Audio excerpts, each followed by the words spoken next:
Aiemann, over here. Good, how's it going? It's obviously, you know, this isn't your first rodeo, so you've had a million fight weeks, but I feel like it's a little different when you're preparing to fight someone like Jose Aldo. So I guess what was, the emotions when his name was the one that either came across your desk or you got the phone call that you're going to fight arguably the greatest featherweight ever? Yeah, it was cool. I was in California. My teammate Nasrat Hakparas was getting ready for a fight. So I went out there because I was one of his sparring partners to imitate Rebovic's. So I was actually I got the night off, and I was driving from, I think we were in Laguna Beach or something, and we're driving from there to watch the Lakers game. And I was with Enrico Kill, who's like a world champion kickboxer.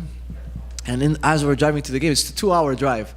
So as we're driving to the game, my brother texts me, he's like, oh, we just got the Aldo name. I'm gonna watch tape, let's talk about it in the morning, enjoy your night off. So I was like, oh man, Enrico, I got Jose Aldo. He's like, bro, that's amazing. I'm so proud of you. You should do it. You have to take this fight. There's no losing. All you got to go out there is do your best. And whether you win or lose, people are going to respect you because you fought a legend, you know? And he kind of took the pressure off. As soon as I got the text, he kind of like relieved everything from me. And I was like, you're right, man. I'm like, who's to say I can't win? And all I got to go out there is do my best. That's easy. So I'm very excited about this fight. Was he a name that you ever thought was a possibility as a possible opponent? Because I think obviously after his last fight, people wanted him to see like the Cejudo fight or the Dom Cruz. I don't think your name was on the short list of possible opponents for him. Yeah, you know, it wasn't at the top of mind, you know, because I thought they would put him with other big names too, for sure. And, you know, my name is starting to get momentum, but not near as big as his, you know, he's 8-time world champion. He's defended the belt so many times. But it's a nice surprise, and I feel like I earned it with my win streak. And you know, UFC, it's very merit-based in a lot of ways, you know. And since he came back, you know, he hasn't won all his fights, and so he slid a little bit. And I'm number 13, or I was 13 when they announced the fight, and he was at 10 or 11. So we're close to each other. So it kind of makes sense. And you know, it is what it is. I know some people don't like the fight. My friends love the fight. My family loves the fight. So, you know, to me, that's what matters most. Well, I was going to ask that. I guess, what have you made of the fan reaction to this fight announcement? Yeah, it's been good. Positive from my side. Not so positive from other people's side. But it's interesting, you know, Canadians are so nice. Montrealers are so nice. That the one thing that was odd for me for this fight was when people would come up to me, they'd be like, okay, we're cheering for you, but we still love Aldo, so don't hurt him too much, okay? Beat him, but don't hurt him, please, please. And I was like, what are you guys talking about? The guy's coming to rip my face off, you know? You know, he wants to make 2 checks. I gotta make 2 checks too, you know? So it was awkward. But there was a funny story with my daughters. During fight camp, I took them out to like this place where you paint ceramics, you know, like ceramic cafe style. And my daughter was like, so people are happy for you, they're cheering for you, they love you. I'm like, well, this time around, this guy is a pretty big star. And she's like, really? They love him more than you? I'm like, I know. Can you believe it? Can you believe it? So yeah, it's just interesting. You know, as a fighter, how much do you appreciate the fact that like Aldo could, like if anyone can ask for big names, it's probably him. Like he wants to fight. Like he fought Mario Bautista, he fought Jonathan Martinez. He's taking this fight against dudes like risky fights, maybe not the biggest name. So just as a fighter, like how much do you appreciate that approach to the game? Well, you know, Aldo has a lot of experience, and even me, like I reached the point now where I realized it doesn't really matter who the opponent is. In the end, the opponents are just a mirror. You know, they're exposing you for your faults, and that's all you can use them for. You know, and I'm sure he just wants to go out there and impress for his last few fights. You know, me and him are close to the same age, but he has 42 fights. I only have 14. So you know, he might be calling it quits soon in that sense. I'm talking about a number of fights. You know, he's a great fighter and everything. So yeah, I think he just wants to go out there and perform. I don't think he really cares about who he's fighting. What did you make of his last fight? Did you think he had won that fight against Mario? It is up for debate. It's a tough one to call. I mean, it came down to the second round. I thought, you know, he did have the control time, but Aldo did more of the damage. So for me, I like to favor damage. So I would have leaned towards Aldo, you know, because I think whoever is closer to finishing the fight should get the nod.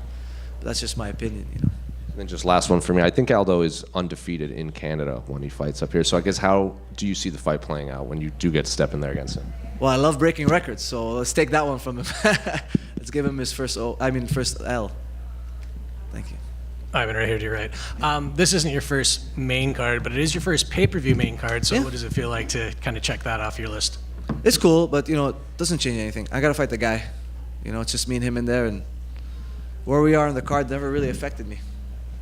And then the last time the UFC was in Montreal, you weren't in the UFC yet. I think you were about 3 years into your pro fighting career, but obviously you've been around the sport, your brother with TriStar, everything else. I mean, do you have any memories of the last time they were here? No, the last time they were here, I don't even think I went to the event.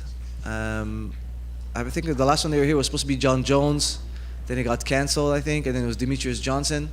Yeah, and for some reason I didn't come to that event. I think I had either a smaller show out of town or something else. I couldn't make it. But so the last one I experienced was the GSP fight, and that was incredible. You know, it was great. The atmosphere was amazing. I got to be backstage with him. I didn't walk him out or anything, but I was backstage with the team, and it was incredible to see my mentor, you know, achieve greatness again. And then last one for me, it's kind of a crazy world right now, and Canada's in a weird spot. So just what does it mean to you to be able to represent both the country and Quebec on a big platform like this? Oh, it's going to be huge for me. You know, I'm proud Montrealer. I'm proud to represent Quebec and Canada. You know, it's a great country. You know, some awkward things happening on the world stage, but it's nice to do my part, and I would love to represent them properly Saturday with a great performance. I think the last time they were here was supposed to be Dillashaw and Barao, right? Oh, I don't know. I think someone got hurt. And they bumped it, and it ended up being DJ. Oh, so it was, okay, so it was Dillashaw. It was DJ and Horiguchi ended up being the main event. Okay, my bad. Yeah. Hey man, right here. Hey, what's up, buddy? What's going on, bro? I feel like you gave a very Canadian answer at the beginning. You said, you know, it'd be great to win, but also there's a part of me that wants to go out and do my best against Jose Aldo. But I got to ask, what do you think of the state of Canadian MMA right now? Because I feel like we had a little bit of a lull on the Toronto card. We kind of picked it up on the Edmonton card. Contender Series didn't go our way, but we got a good chance to kind of pick it up this weekend, right? Yeah, we definitely have a good chance to pick it up. A lot of good guys fighting, representing. You know, Jillian just won, and she's on a tear. Jazz is on a tear. Mike's coming back. You know, all these guys are doing well. Brad's got a good fight this weekend. But in general, for MMA in Canada, you know, the awkward thing is, like, we don't have an amateur scene. You can't put on a legal amateur MMA show in Montreal. So you know, it would be nice to just have some regulation and guidance so we can prepare the younger generation. You know, one of the things, like, for TriStar guys, a lot of times, by the time we get to the UFC, we're a little bit on the older side, and it's because it's so hard to develop the future guys because there are no shows to put them on, and you can only fight on the res. You know, you can only fight on these, you know, backdoor shows, or you got to get them to travel to the States, and not, you know, a lot of people in the States don't want to fly out or pay for hotels for amateur fighters, right? So it's hard for us to gain that experience. And when it comes to the local MMA scene, now we're starting to get a few more shows like Samurai, BTC, Unified, BFL in Vancouver. And we, you know, as Canadians, we need to go out there and support those shows. I know there's a show this Friday at Samurai. You can also watch it on Fight Pass. But if you're in Montreal and you can buy tickets, you know, it'd be nice to support so that these guys can make it to the UFC one day. And then as far as your career going forward, we've heard guys like Corey Sandhagen be like, hey man, you know, I'm not real big on social media, but I've kind of got to put an effort out there to, you know, maybe get more fans behind me and push myself that way. So as your career progresses, like, are you going to be more active on social media, or do you think that winning is going to be enough? Yeah. Well, definitely, my brother wants me to just win. Just do the winning. Don't worry about the social media, for sure. So I started hiring some of my friends who do that kind of thing. So they're starting to produce more reels for me and more YouTube videos. I'm just trying to pump it out, but I'm trying to, like, not make it my focus and try to build a team for that instead. So, like, I can have them film me and then they deal with all of the editing. I tried doing the editing.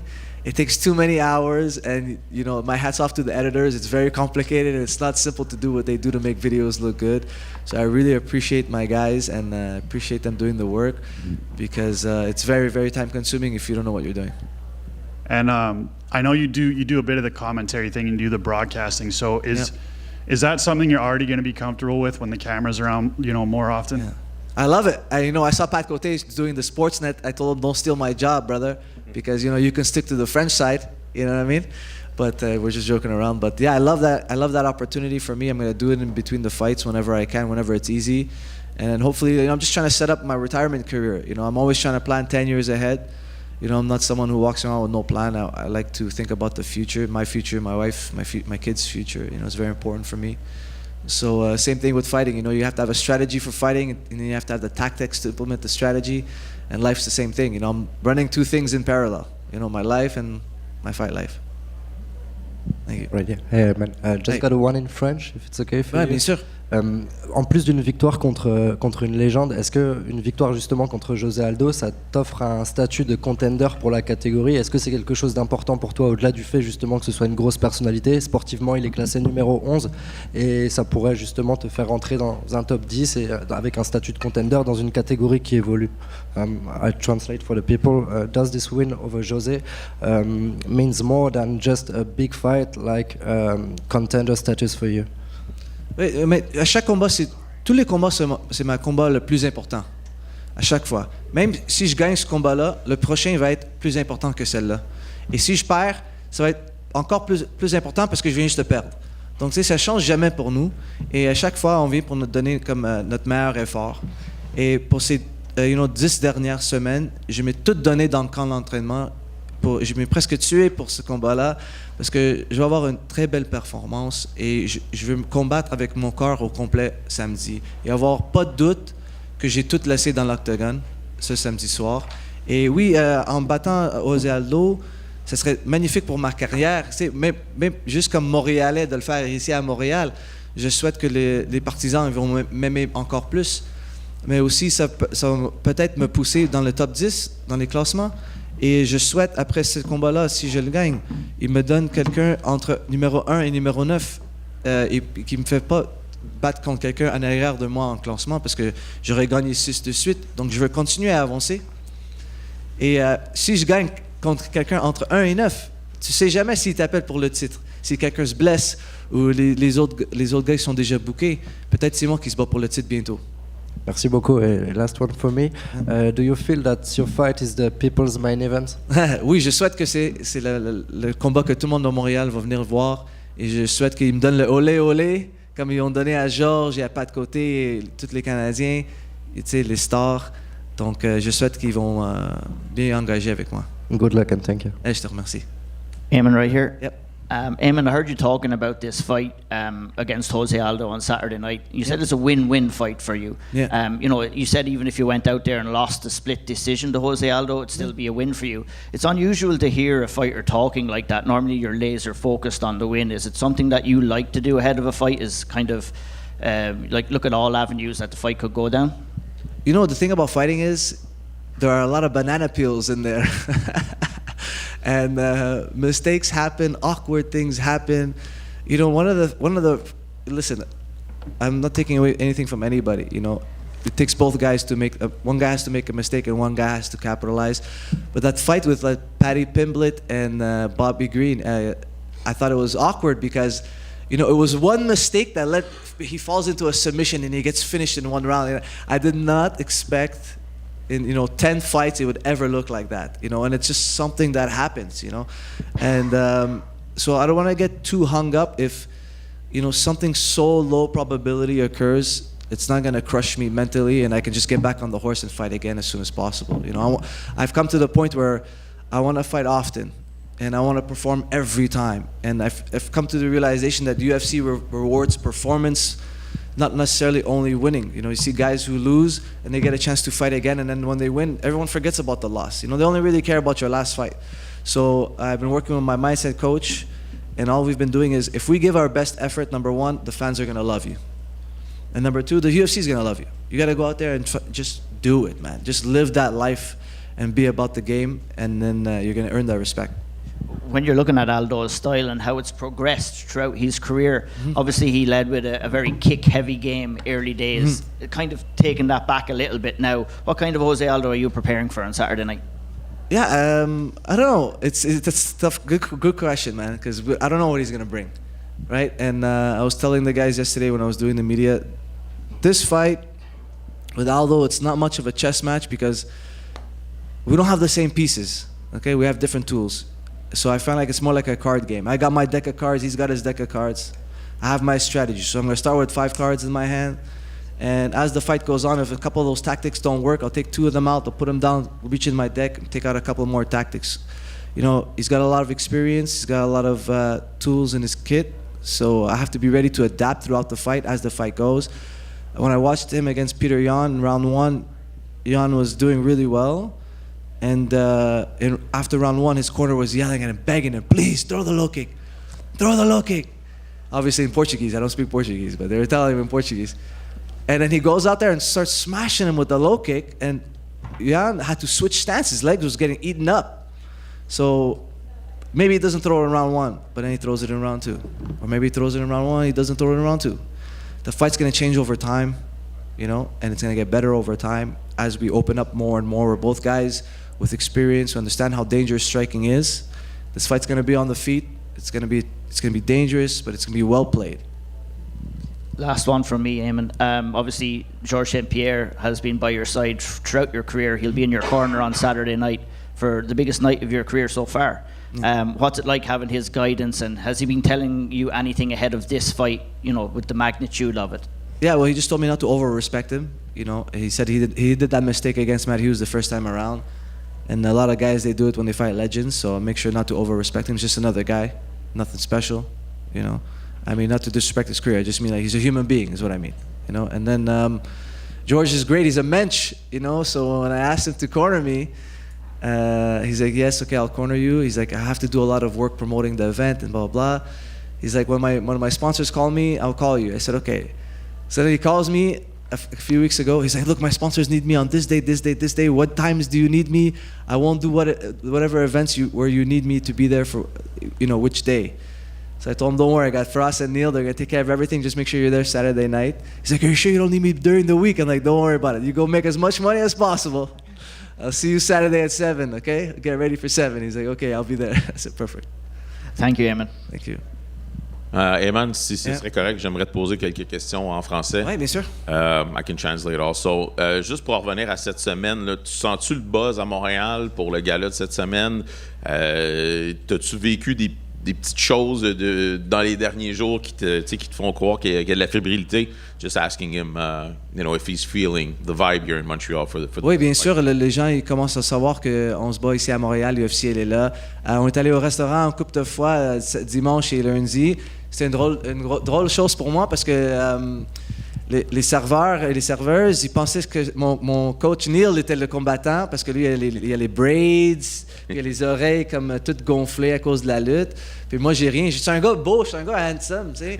C'est dur à savoir que je fais des combats, je me fais pas frapper très souvent. Donc, c'était des drôles événements. Ben, c'est cool.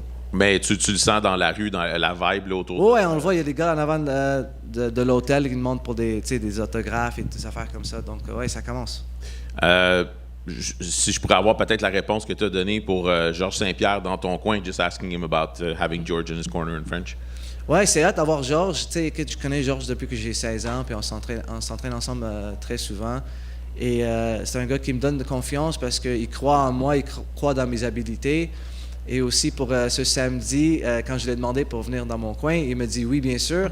Mais il m'avait dit qu'il y avait beaucoup de commanditaires. Il allait faire des promos pour l'UFC 315 à Montréal. Il y avait beaucoup d'événements. Mais il veut m'appeler avant qu'il schedule quelque chose. Puis ça fait une couple de semaines, mais il m'a appelé. Il dit, écoute, quelle journée tu as besoin, à quelle heure? Parce que je dois faire ça cette journée-là. J'ai dit, écoute, fais le plus d'argent que tu peux. Samedi soir, à 7 heures, il faut que tu sois prêt pour sortir avec moi. Il dit, oui, je suis là. Très cool. Je te demanderai aussi, qu'est-ce que tu penses du combat principal de la soirée? Oh, j'adore ce combat-là. Comment tu penses que ça va aller? Ouais, Parle-moi un peu, just asking him about the main event. Oui, c'est un combat magnifique. On est très chanceux d'avoir ce combat-là à Montréal. Je sais peut-être que les Montréalais ne connaissent pas les noms nécessairement de Belal Muhammad et de Jacques, mais c'est deux gars qui sont très compétents dans le striking, en lutte, en jiu-jitsu. Ce sont des gars qui amènent de l'action. Je pense que Jacques il a gagné comme 7 ou 8 ou 10 combats de suite. C'est un gars qui frappe très fort et est très, très bon en jiu-jitsu. Puis Belal Muhammad, c'est le champion du monde. Beaucoup de personnes pensent qu'il peut casser les records de Georges. Donc, si vous avez aimé Georges, vous avez adoré Belal. Dernière question. Ce building-là a été extrêmement bruyant dans les dernières semaines pour des matchs de hockey, mais c'est pas grave. Est-ce que tu te l'imagines un peu? Can you already picture what it's going to be like, the noise and everything, especially when you're walking up? Ouais, quand Georges se battait, le Centre Bell, c'était le plus Bruyant. Arena que j'ai jamais été dedans. Donc, je souhaite en sortant avec Georges que le monde va me supporter comme ça aussi. Et j'ai hâte d'entendre vos encouragements. Merci beaucoup. Merci à vous. Guys, thank you so much.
Manon, over here.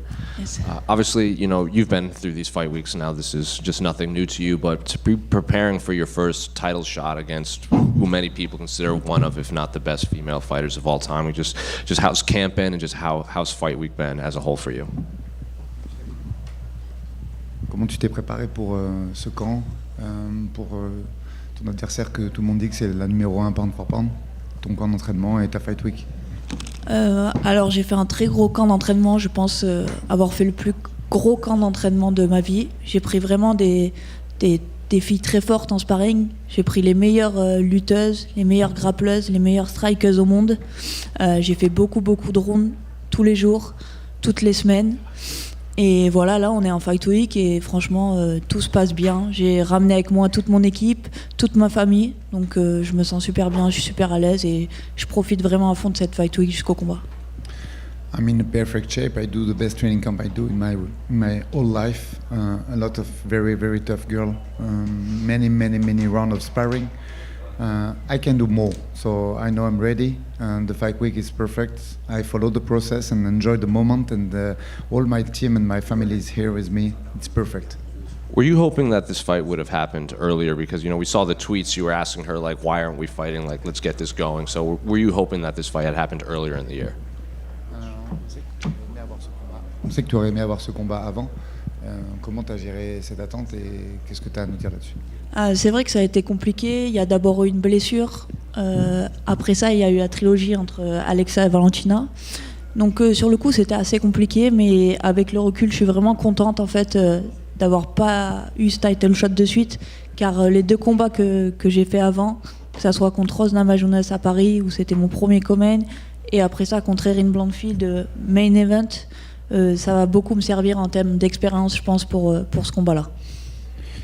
I know I deserve this fight until Caitlin Choukadian fight. I'm #1 contender, but it is what it is. I have an injury, stopped me in the place, but I think it's a good thing because the two more fights I do against Rose Namajunas in Paris and against Erin Blanchfield in Atlantic City was good for me and my experience. I do 5 rounds, so it is what it is, but I'm happy to follow this process.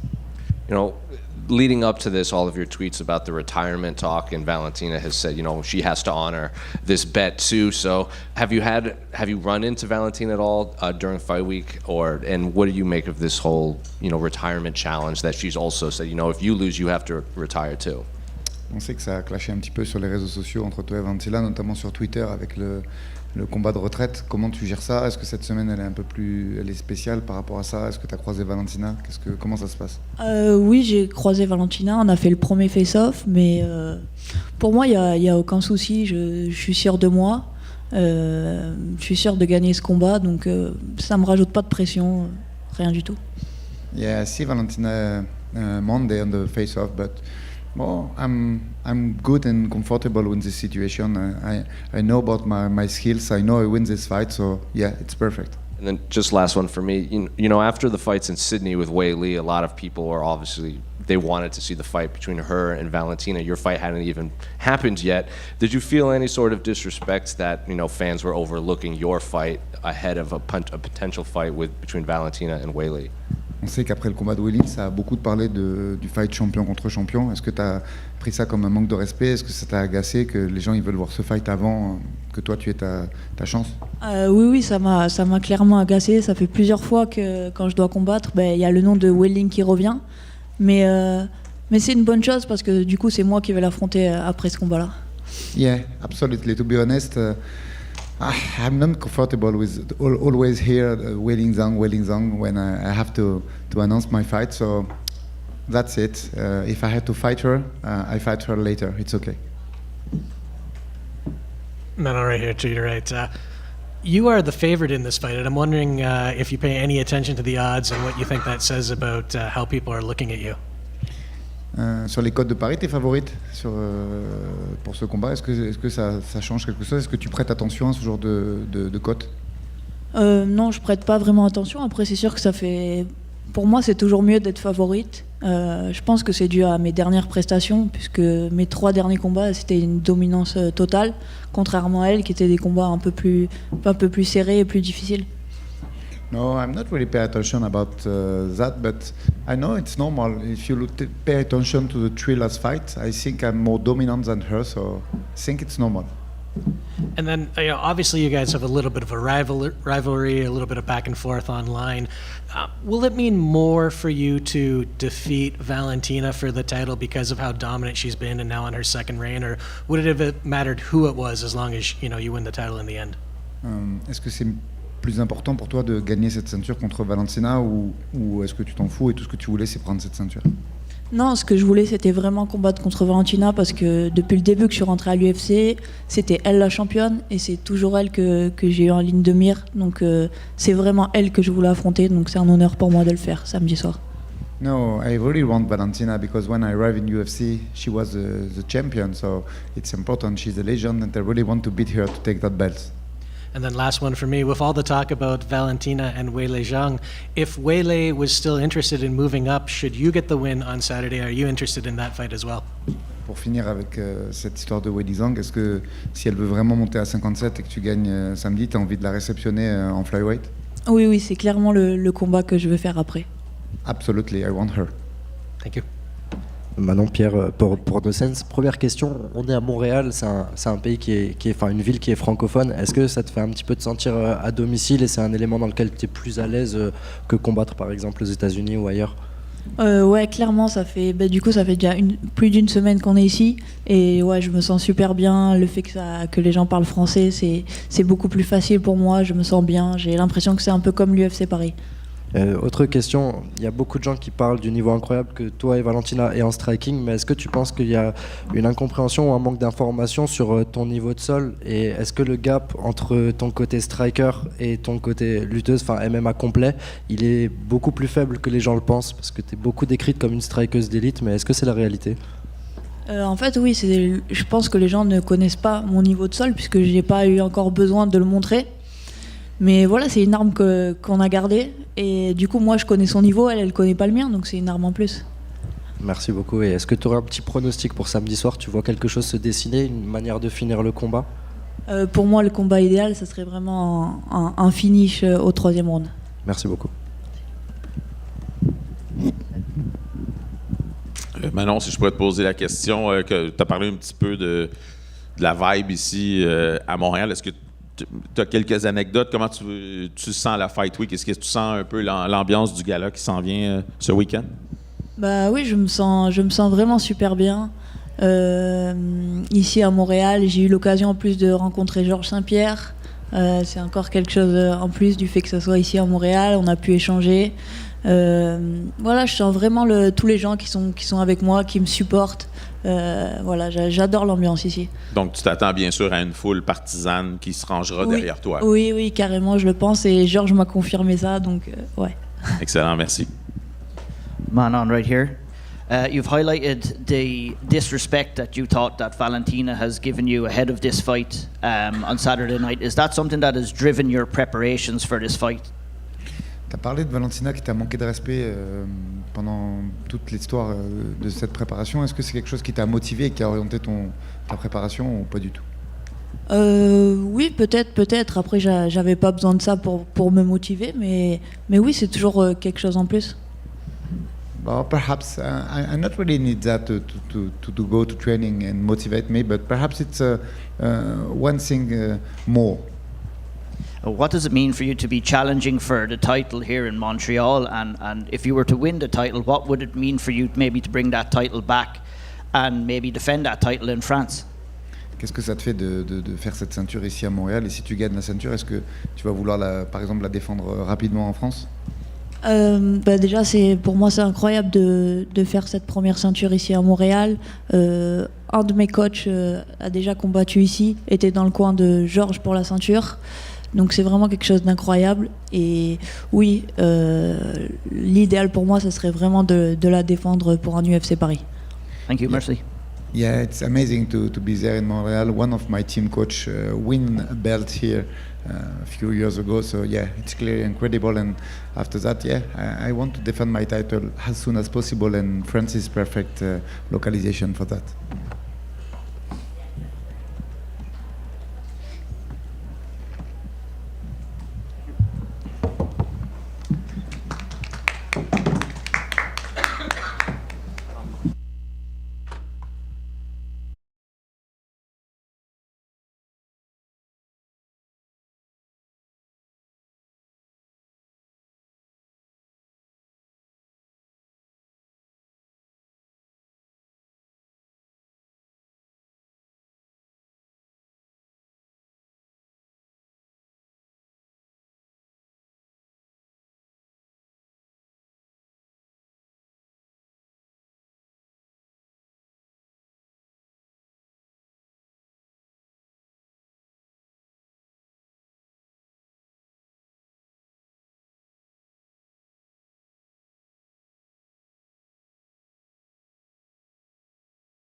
Let's go.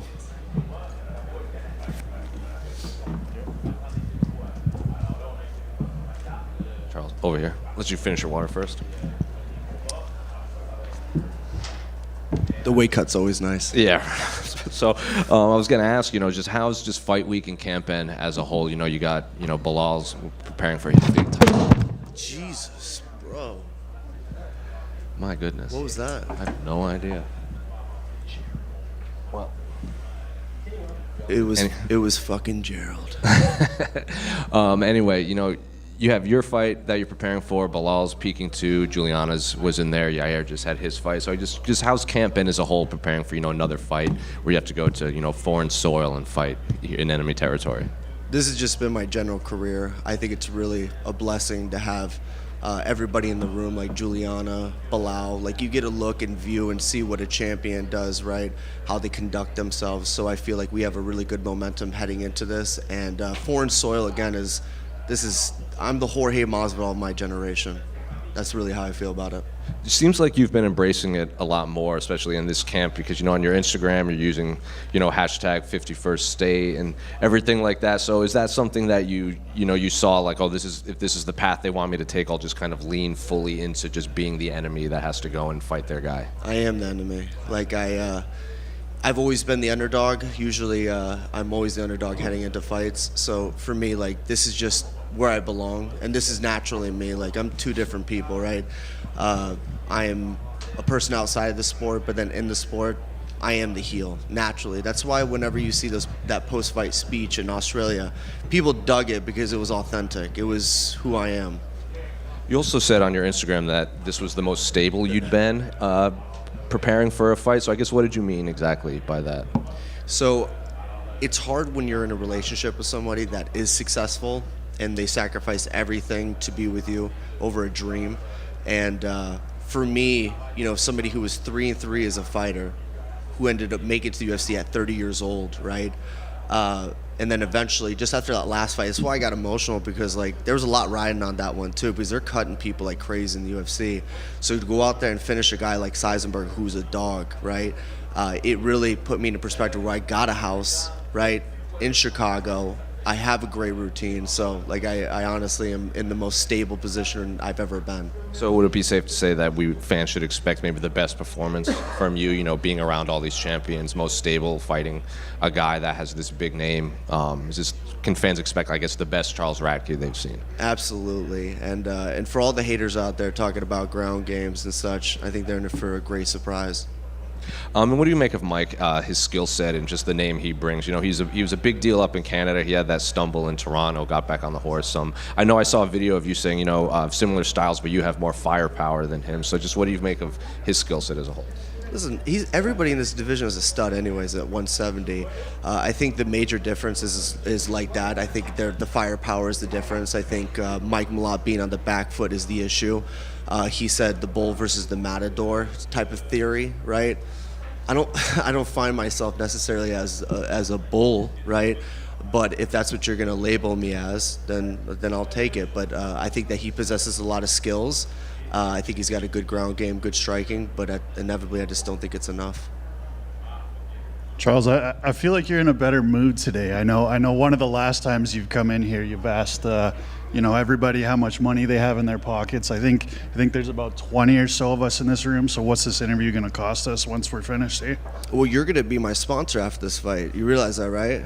That's your boy. So you're going to be paying me. What do you think about that? Because I feel like there's going to be about 20,000 Canadians that are going to be booing you this weekend.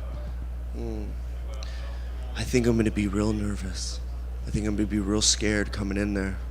I think that's what it might be, right? Is that what you expect? That's what you hope, right? I'd hope so. Yeah, well, it's not going to happen. And then as far as the rivalry goes, right, Canada-US, yeah. I don't think there's a better one on this card than you and Mike Malott. So there was a pretty big hockey game earlier this year, and the Canadians came out on top. So how are we feeling about that? So I don't give a shit about hockey, right? That's not my gig. But what I do hold dear is I grew up on a bison ranch with my grandfather, who's a sergeant major in the Marine Corps. And when y'all boo the national anthem, somebody's going to have to pay for that. And somebody had said, oh, well, you booed him the week after. Does it make it right? So inevitably, I take that to heart, because every year I would change 50 flags going up our driveway. So, yeah, you're going to see the results of it. And realistically, do you think they're making a mistake by not having you guys at the press conference tomorrow? Listen, I think that if you guys are looking for more of a selling point, I think absolutely. I think when you look at the presser right now, there's a lot of respect there. There's not enough scumbags.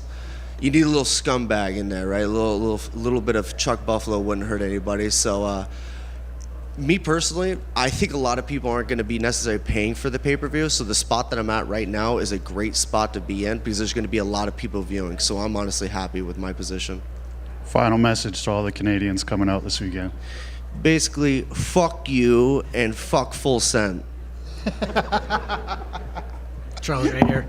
Just going to your right. Do you fight better when you're fired up? I would say so, yeah.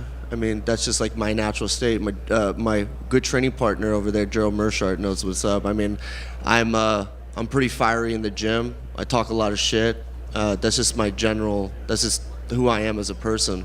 I have a chip on my shoulder. I've had a chip on my shoulder since I started this, and it's going to be no different coming Saturday. And then one last quick one. Your only loss in the UFC came to Carlos Prats, I believe, and obviously that's aged pretty well given where he's gone. But what did you think of his performance the other week? I think personally, it was good. I think that he almost finished the fight on Ian Gary. But honestly, give it to Ian Gary for showing up for 3 weeks and putting on the performance he did. And I think it was just a cardio issue on his behalf. If you would have gave him more time to be ready for that fight, I don't think it would have even been close at all. The 3 rounds at the beginning had showed it. Thanks. Yep. Right here. When you're looking at Mike's game, where is it that you feel that you'll be able to better him, or is it more looking at his overall game and thinking you can beat him in every area, Charles? I think it's the mind. Right? I actually fought one of Mike Malott's, is Chris Gonzalez in Bellator. The one thing that Mike's gonna know is I'm not gonna stop. I'm gonna keep putting pressure down. The Neil Magny fight, I will say that he was winning majority of that fight. But I think one thing that will always impact you and always will stay in your mind is when you're staring at the lights in Canada and you see that is impacting you, quit on yourself. That's just a dialogue. When you quit like that and you stare up at the ceiling, that haunts you for life. And also remember this. What was Mike's last fight and how did it go? Question for you. Well, he won. He won question. in Edmonton, yeah. Yeah, but how did it go? What did it look like to you? Well, he looked a little bit gun-shy, looked a little bit hesitant after coming off the loss. Was that guy a heavy hitter? No. What did my fight look like after a loss with Protest? Yeah, well, it looked pretty good. You got him out there quick. Just think about that. And think about that I've done a 180 since this camp, too. Taking all that in mind, looking at when you get to a certain level of mixed martial arts, there has to be something said about durability and how much damage you can endure when you're in there in a fight. Do you believe that your durability is better than Mike's and that's what you're going to prove on Saturday night? Well, fuck, man. I mean, I got kneed in the fucking liver. You know what I mean? I don't really get punched in the face that much, but you never know what's going to happen in these competitions. I feel like that this is a huge opportunity. If this was a fight happening anywhere else, it wouldn't mean dog shit, okay? But it's happening in Canada, right? So I have to give appreciation towards Mike for this fight because, again, this is why it's on the featured prelims. It's because of him. So I give him that respect, right? But I'm a gangster. I came to his hometown to whoop his ass, right? That's the difference. Thank you. So just one right. So there's this rumor. You like it, huh? One more. Come on, give it to me. Let's go. There's this rumored Chicago pay-per-view in August. Is the goal to get Mike out of there quick and then, try to get on that one? No. My life ends on Saturday. That's it. I give him all the respect. I will never look past him, right? I'll see you motherfuckers on the other side. That's how I feel about it.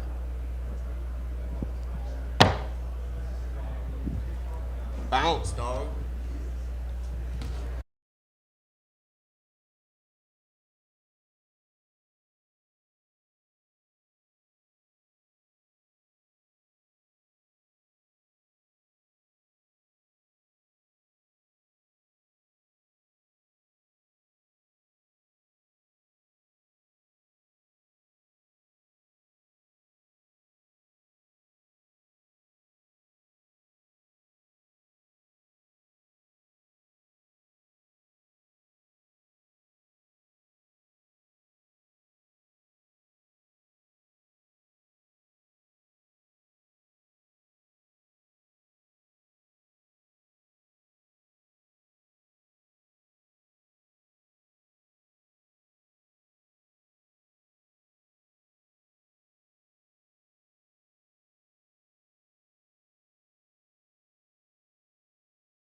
Hello, hello. Go Birds. Go Birds. Hello, guys. Ó, o meu inglês tá muito Oh. bom. Hello, hello. Just go over here. Obviously, you know, you're one of the more tenured fighters in any of the UFC women's divisions, but so Fight Week isn't anything new, but, you know, come up to Montreal, a place that the UFC hasn't been for quite some time, fighting a Canadian on enemy soil. I guess just how's camp been and how's Fight Week been as a whole? Você, obviamente, é uma das lutadoras com mais tempo de casa, não só na divisão feminina, mas também no UFC, lutando aqui. Ou seja, uma semana de luta não é nada de novo para você, mas lutando em Montreal, contra uma moça da casa. Como é que é isso para você? Como é que tá essa luta em específico e essa semana? Eu tô muito feliz, né? Realmente são 29 lutas dentro do UFC, contando com essa de agora. Eu já lutei na casa de todo mundo, já lutei em casa, então é bom. Eu gosto de ser a zebra, eu gosto de chegar e mostrar o meu trabalho. Eu sei que eu sou uma adversária muito dura e estar aqui em Montreal está sendo muito legal para mim, porque é a primeira vez que eu tô aqui no Canadá e tá sendo muito legal conhecer um país diferente, um lugar diferente. Eu passo pelas ruas ali, eu olho, eu fico encantada com o formato que é as ruas aqui. Então eu estou muito feliz e eu costumo dizer que quando eu estou feliz para a semana da luta, isso aí é porque eu vou dar show na hora da luta. Well, it's going to be, there's been a lot of fights. With this one, it's going to be 29 fights in the UFC. So let's just say I fought a lot of people in their home, and I fought home as well. So, and also, I've shared the underdog position many times. So it's also not only because of the fight itself, but it's my first time in Canada. And being here in Montreal, I'm fascinated by the way, even like, it's a new place, new country, even like the way the streets are shaped. I'm fascinated by things here. So I'm very happy. And I like to say that when I'm happy on Fight Week is because I'm going to put on a show on Saturday. You know, we see a lot of fighters, they kind of put this end goal that they want, like, I don't want to fight past this time. I'm not asking if you did that, but did you ever think you would have like 29, possibly 30 fights in the UFC when you started this?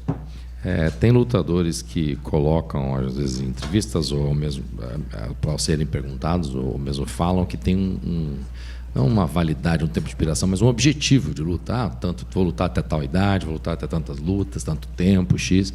Você pensou, não é isso que eu estou perguntando para você, mas assim, você pensou que você teria 29, possivelmente 30 lutas no UFC quando você começou isso? Olha, quando eu comecei no UFC, eu sempre falei que eu ia ficar muitos anos aqui. E realmente, eu estou fazendo muitos anos aqui. Já são, acho que em julho agora fazem 12 anos dentro do UFC, 29 lutas. Mas eu já pensei em quando eu quero parar. Eu já pensei, se o UFC me der a oportunidade de fazer 40 lutas aqui dentro, eu acho que é o ponto para mim, é fazer as minhas 40 lutas e aí me aposentar. E se Deus quiser, até lá, estar com o cinturão também. I said I was going to fight a long time in this organization. I think I've been, I've come through on the promise. I have been fighting here. I got 29 fights coming up. It's going to be in July. 12 years in the UFC too. So I have thought about this. I think that if you think of a goal, I thought about doing 40 fights in the UFC. That's what I wanted to get to. The UFC keeps calling me back. I'll be doing 40 fights, and I think it'll be a good time to stop. But also, I would like to do those 40 fights, hopefully with a belt around my chest. Well, obviously starts with Jasmine Jasudavicius. I'm curious, when her name came across your desk, what did you make of her skill set, and have you watched much tape on her, and what do you make of her as an opponent? E agora esse caminho para as 40 lutas começa ou continua na Jasmine Jasudavicius. O que você pensou quando você recebeu ela como oponente? Sabia que ia lutar aqui, lutando contra ela? Como você vê ela em termos de habilidades e forças? Para mim, a Jasmine é uma adversária dura, né? Ela tem a parte de grappling ali. Quando ela coloca a luta para baixo, ela é bem agressiva. Ela é maior do que eu, né? Mas é meio difícil não encontrar alguém que seja maior que eu aqui dentro do UFC, né? Mas eu sei da envergadura dela, então isso não que seja um perigo imediato, porque eu já lutei com meninas maiores, né? A Chukagian tinha 1,70 m e poucos também. Então eu sei que eu tenho que encurtar sempre a luta, manter a minha distância, mas também tomar cuidado para não tomar as quedas que ela coloca. Então eu sei que ela é uma adversária dura, está vindo de 4 vitórias consecutivas, né? diferente porque talvez o UFC, eu não entendi porque o UFC me colocou para lutar com ela, porque eu estou vindo de derrota, mas eu estou muito feliz de poder estar enfrentando ela. É um desafio, mais um desafio para minha carreira. E eu sei que eu estou pronta, né? Eu treinei muito a minha parte de trocação, treinei bastante defesa de queda para não deixar que ela se aproxime e me coloque para baixo, tanto na grade quanto no centro da luta. E resumindo, ela vai ter que baixar bastante o nível, né? Porque eu sou baixinha, então ela vai ter que entrar muito para me colocar para baixo. Então eu acredito que no começo da luta ela vai querer só trocar comigo e mais pro final da luta aí tentar me encurralar na grade para me colocar para baixo. Mas eu treinei bem. First of all, she's great at grappling. I know that the strength is grappling. She likes to take people down and then keep people down that way. But also, I know that she's got that range, especially because she's a taller fighter. But you know what? It's not hard to find a girl that's taller than me in this sport. So let's just say that this happens a lot. So I'm ready for the range. I'm also ready for. I understand that I'm gonna have to be. I mean, I fought taller girls. I mean, think about like Caitlin Chokade. I mean, she's really tall, and I was able to get through that. I know I have to shorten the distance, and that's something I'm going to be working on. I need to be mindful of that range, so I need to shorten the distance, but I also have to be mindful of all the takedowns that could happen if I get close to her. So let's just say I've prepared a lot for some things that need to happen. For example, she will. When she tries to take me down, whether it's in center of the octagon or towards the fence, let's just say we trained a lot on the takedown defense. I've had to go through that training. I'm very ready and have to be very mindful when I get in close distance. I am ready for this, believe me. I've trained a lot so that this doesn't happen. So I know that shortening the distance, getting the strikes, and I think that she's going to have to lower her center of gravity a lot to fight me. I'm expecting her to start the fight by trying to exchange with me a little bit, and at one point try to take me down. But I'm ready for when the time comes when she tries to take me down. You know, just a couple more for me, unrelated to your fight, but you know, you've talked about your longevity in the sport, and you have quite a few of records. You know, most wins, most bouts, most fight of the night bonuses, most performance bonuses in general in UFC women's history. So I guess, do any of those records mean more to you, the ones that stand out over the rest? Falando da tua longevidade no esporte, da tua trajetória aqui, tudo que você fez, você tem muitos recordes. É mais luta, é mais vitória, é mais bônus, performance da noite e tal. Alguma coisa, algum recorde que você tem, que você detém, é mais importante do que os seus professores? Algum deles, assim, é bem importante. Eu estou bem orgulhosa desse específico.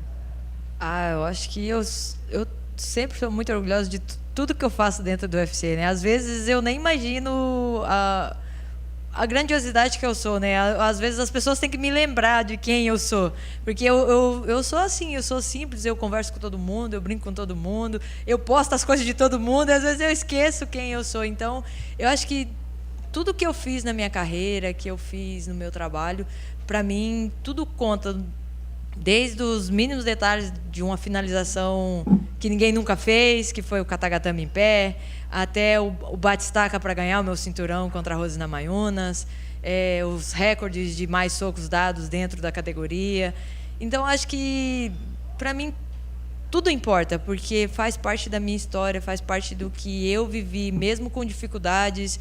Para esse camp, nem cama eu tinha, eu dormi o camp inteirinho no chão, no colchão no chão.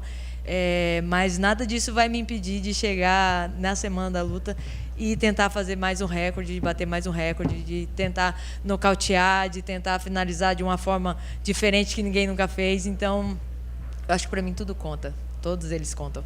Só para confirmar, você falou que para esse camp você está dormindo no chão? Uhum. Tá bom. Just had to confirm some date. I think that, again, with the longevity and everything I've done here, I'm very proud of everything that I've accomplished. And people need to remind me sometimes of who I am. Listen, I talk to everyone, I joke about everyone, I repost everybody's content, and I'm like, some people need to really come bring and say, hey, do you know who you are, like what you've done? So I'm a simple, very humble girl that is very grateful for what happened. It's just everything. So I'm proud of all of the fights, all the victories, all the records, and every time I'm able to to do something that wasn't done before, do more than it was done before, do some sort of finish that it wasn't done before. Think about this, like stuff that no one has ever done, like the standing arm triangle. No one, that was new. Also, be able to power drive rows to a championship. Look at these are things that I'm very proud and very grateful, and I continue to work towards those things, and there's always something different that I'm always going to be working for to try to bring something different to the octagon and do something no one's done before. For example, for this particular camp, that's why I needed to ask her. For this camp, I didn't even have a mattress to sleep on. I was actually sleeping on the floor for a lot of this camp. But hey, we're ready. We come back here and we strive, we work, and we try to do something that no one has done before. So I'm proud of everything. Elaborate. Why did you not have a mattress? Voltando à pergunta, por que você não tinha nem colchão para dormir? Você estava dormindo no chão para esse campo? Pois é, eu voltei dos Estados Unidos para o Brasil e aí minhas coisas vieram por container e acabou que a alfândega travou as minhas coisas todas e aí para eu não ter que comprar tudo de novo, sabendo que eu já tinha tudo, eu comprei um colchão e fiquei o camp inteiro dormindo no chão na expectativa de que minhas coisas chegariam antes de eu acabar meu camp. Mas, quando eu cheguei aqui, na segunda-feira, eles entregaram as minhas coisas. Então, eu passei o camp todinho com uma mini geladeira, com um colchão no chão e uma televisãozinha no quarto e a casa inteira vazia. Colchão tinha, pelo menos, só para entender. O colchão tinha. The mattress was there. She slept on the floor and no bed. So quando eu vi que não ia chegar mais nada, eu falei, vou pegar um colchãozinho. So what happened was, I had all my stuff, and as I said, I moved to Brazil, right? So I sent everything, and when you ship a lot of stuff, you ship through containers, so it takes a long time to go. Well, when it got there finally, it got retained by customs. So basically, I just had all my stuff, and knowing that I had stuff, there was no point in buying like a bed. So I just basically got like a mattress, and I was sleeping on the mattress, and I had a mini fridge, I had a mattress and a TV. And actually, just news, as soon as I got here on Monday, everything got delivered. Well, congratulations on getting your stuff back. Just last one for me. You were talking about how people need to remind you of who you are. I don't know if you saw, but Jillian Robertson got a finish. She's now tied with Amanda Nunes for the most finishes in UFC women's history. You're at 9 at second, so if you finish Jasmine, you'll become one of the 3 women with 10 stoppages. Jasmine's also never been finished before in her career, so I'm curious, did you know any of that, and does that change the game plan at all, knowing that you're on the cusp of a couple more records? Primeiro, parabéns pelas suas coisas finalmente terem chegado. Falando dessas coisas, desses recordes que as pessoas precisam lembrar você de quem você é, nesse final de semana, né, a Jillian Robertson chegou e empatou com a Amanda Nunes em maior o número de finalizações na história do UFC, e você tem 9, né? Então você empataria e transformaria mais. Sabendo que que a Jasmine nunca foi finalizada e você finaliza ela, chega nesse recorde, empata como a maior finalizadora da história das mulheres, isso muda um pouco o plano? Acho que tudo faz diferença dentro do octógono, né? Eu acho que bater mais um recorde, isso aí é uma coisa incrível, acho que dentro da carreira de cada atleta, né? Quem sabe, né? Eu treinei bastante finalizações aí, treinei bastante entradas de quedas diferentes, então eu acho que eu posso colocar esse jogo também até para enganar um pouco a Jasmine, porque eu acredito que ela pensa que eu vou só trocar com ela, mas eu tenho um pouco de tudo, eu tenho várias armas. Antigamente eu ia para a guerra só com a pistola, mas hoje não, hoje eu vou com o arsenal inteiro, né? Então seria muito legal poder empatar com as meninas aí de 9 finalizações, e eu gostaria também de tentar um nocaute, né? Eu acho que dentro do UFC o que chama mais atenção é você não deixar o resultado para o juiz. Então, entre nocaute ou finalização, para mim qualquer um dos dois seriam importantes, mas uma finalização me colocaria ali junto com as meninas ali de mais finalizações dentro do UFC. Obviously, every time you hear of something like that, a record to be broken, you start thinking about the opportunity, especially because she's never been finished. So there are a lot of opportunities there, and I think that let's just say I've been training a lot for a finish. So if I've been training a lot of different, entrances into different points to shoot. So there's something that's I think I've been sharpening up the tool for there, because I used to come to the fight with just with a gun, and now I think I have a whole arsenal of weapons. So, also I've been looking into a knockout because I think that's what I really like to knock her out, because I think that's what people like. I think people love a knockout once in a while. So, but you just gave me some ideas, because if you start getting close to the records, you start getting some maybe it would not be a bad thing to actually join a club. Jessica right here. Jazz is on a 4-fight win streak. 3 of those have actually come against Brazilians. So is it a little added motivation to be able to come into Canada and maybe get one back for Brazil? Você sabe que ela está vindo com 4 vitórias consecutivas e, né?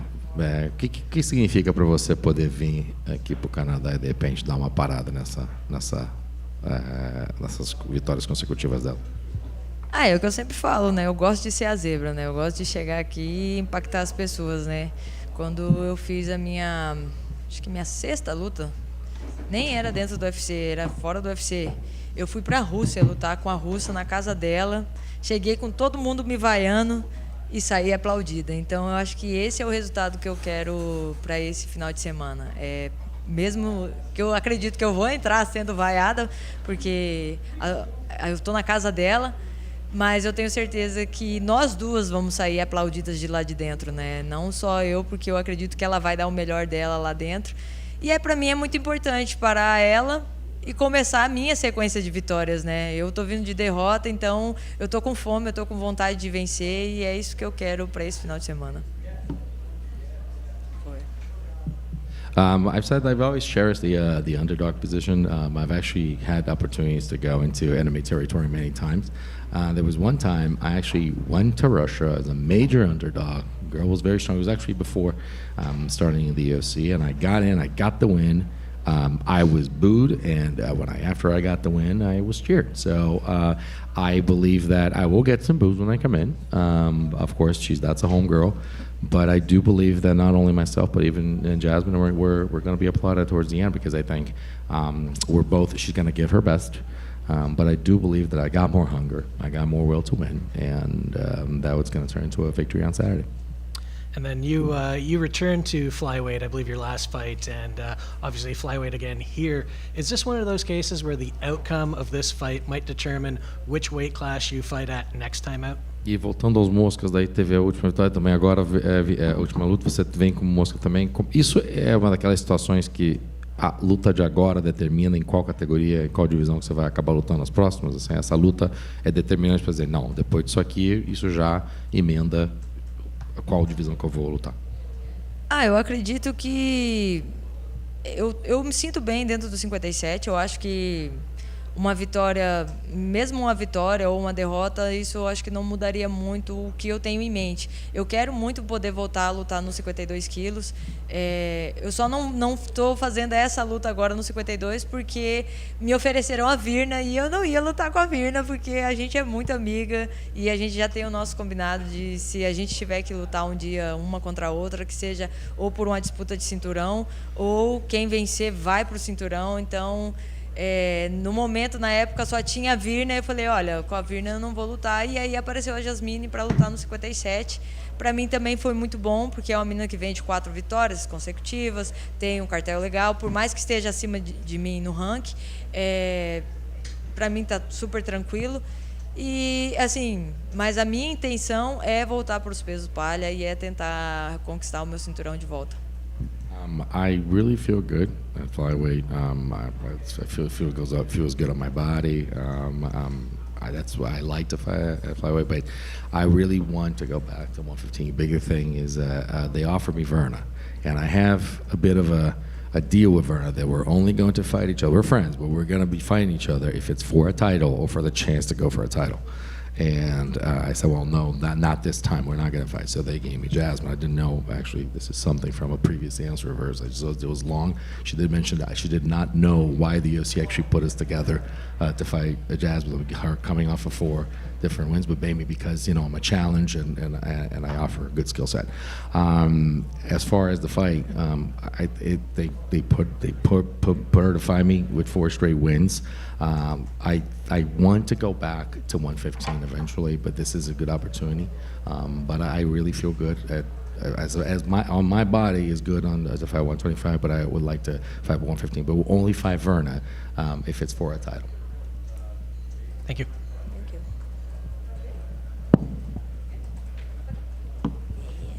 Thank you, guys. Bye.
just reminded ourselves what day and what time it is. It's been a long journey to get here, Jose? Foi a jornada longa para chegar aqui?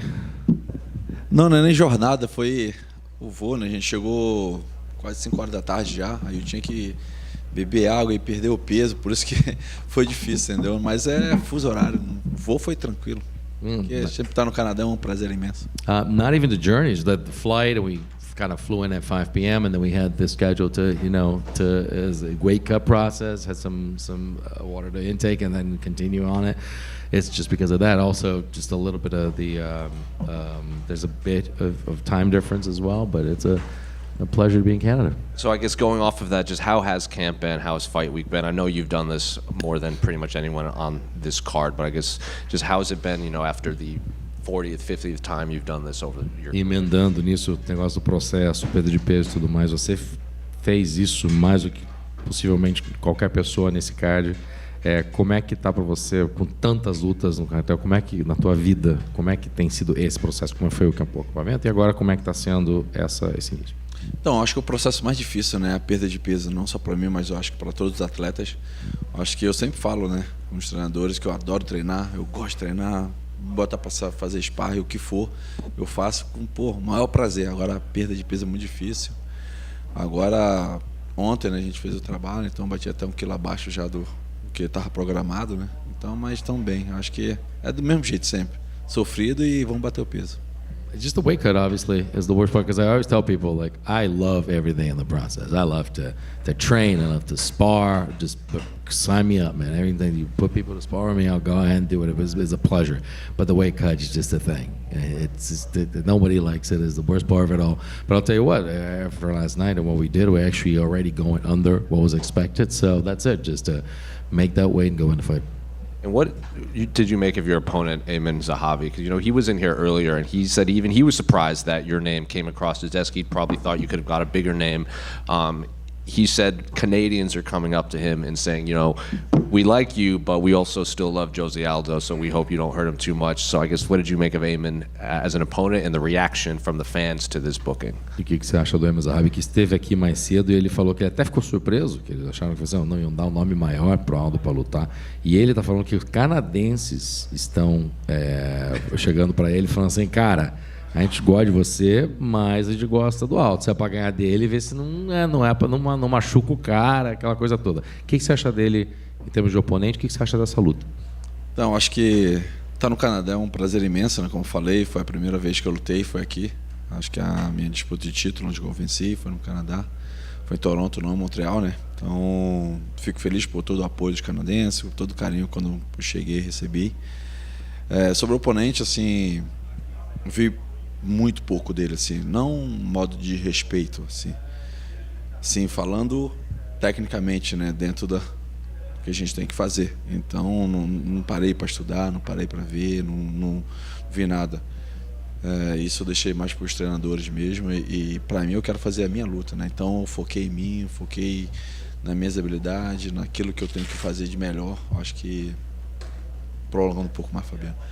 A merda que eu fiz da última luta foi uma merda aquela porra, então eu não posso fazer isso. Eu acho que todo mundo que vê o Aldo espera sempre fazer grandes lutas, faz chegar lá dentro e dar seu melhor e, pô, fazer luta, né? Então, não aquela coisa que eu fiz na última luta, de ficar, pô, uma merda de luta. Então, eu esqueci esse lado de estudar o oponente, fazer qualquer coisa.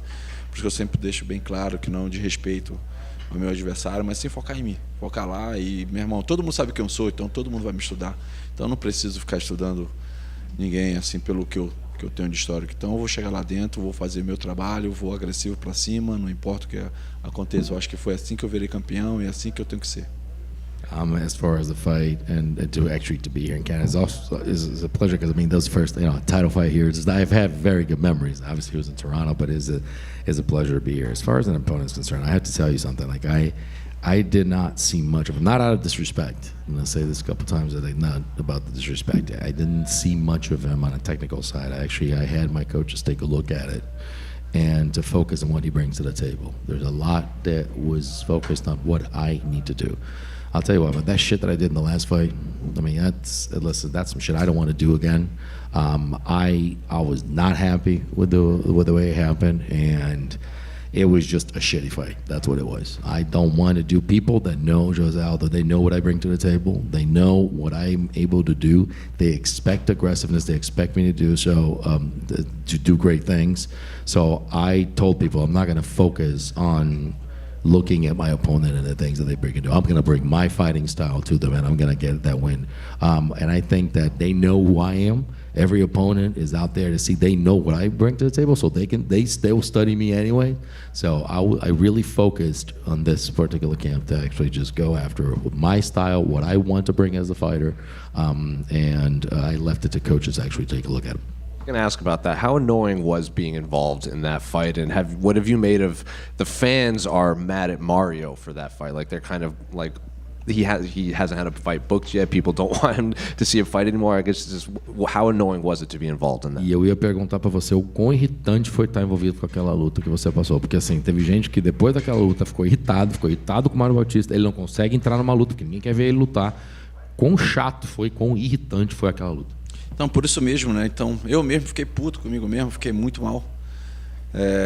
Não só sobre a luta, mas, porra, a personalidade que eu tenho, né? Então, eu chego lá dentro, eu tenho que fazer mais. Então, assim, eu jamais vou tirar o mérito do meu oponente ou de qualquer coisa, mas, assim, eu me conhecendo, muito mais forte, muito mais habilidoso, muito mais tudo do que o Mário, e eu ficar igual um retardado lá na grade, aceitando aquilo, por outras coisas envolvidas, e eu deixar me levar por isso. Então, assim, eu fiquei mal, cara. Depois da luta, eu fiquei, pô, não conseguia nem me ver, eu falar de qualquer coisa de luta pelo aquilo que eu fiz ali dentro.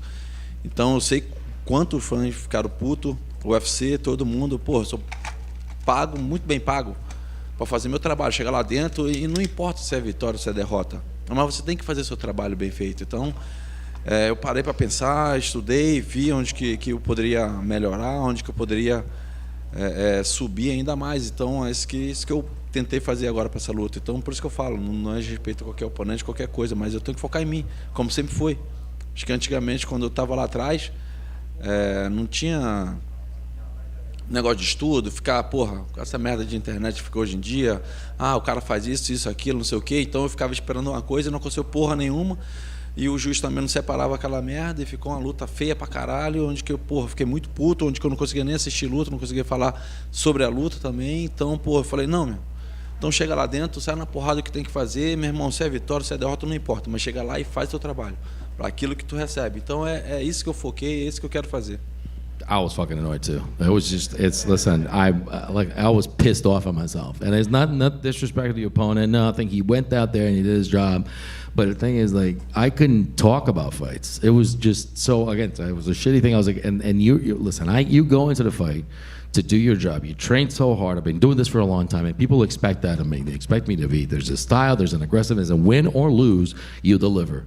No matter what happens, you're supposed to take your fight to the opponent. And there's a lot of stuff I have, like, okay, so I went out there, I had all these plans.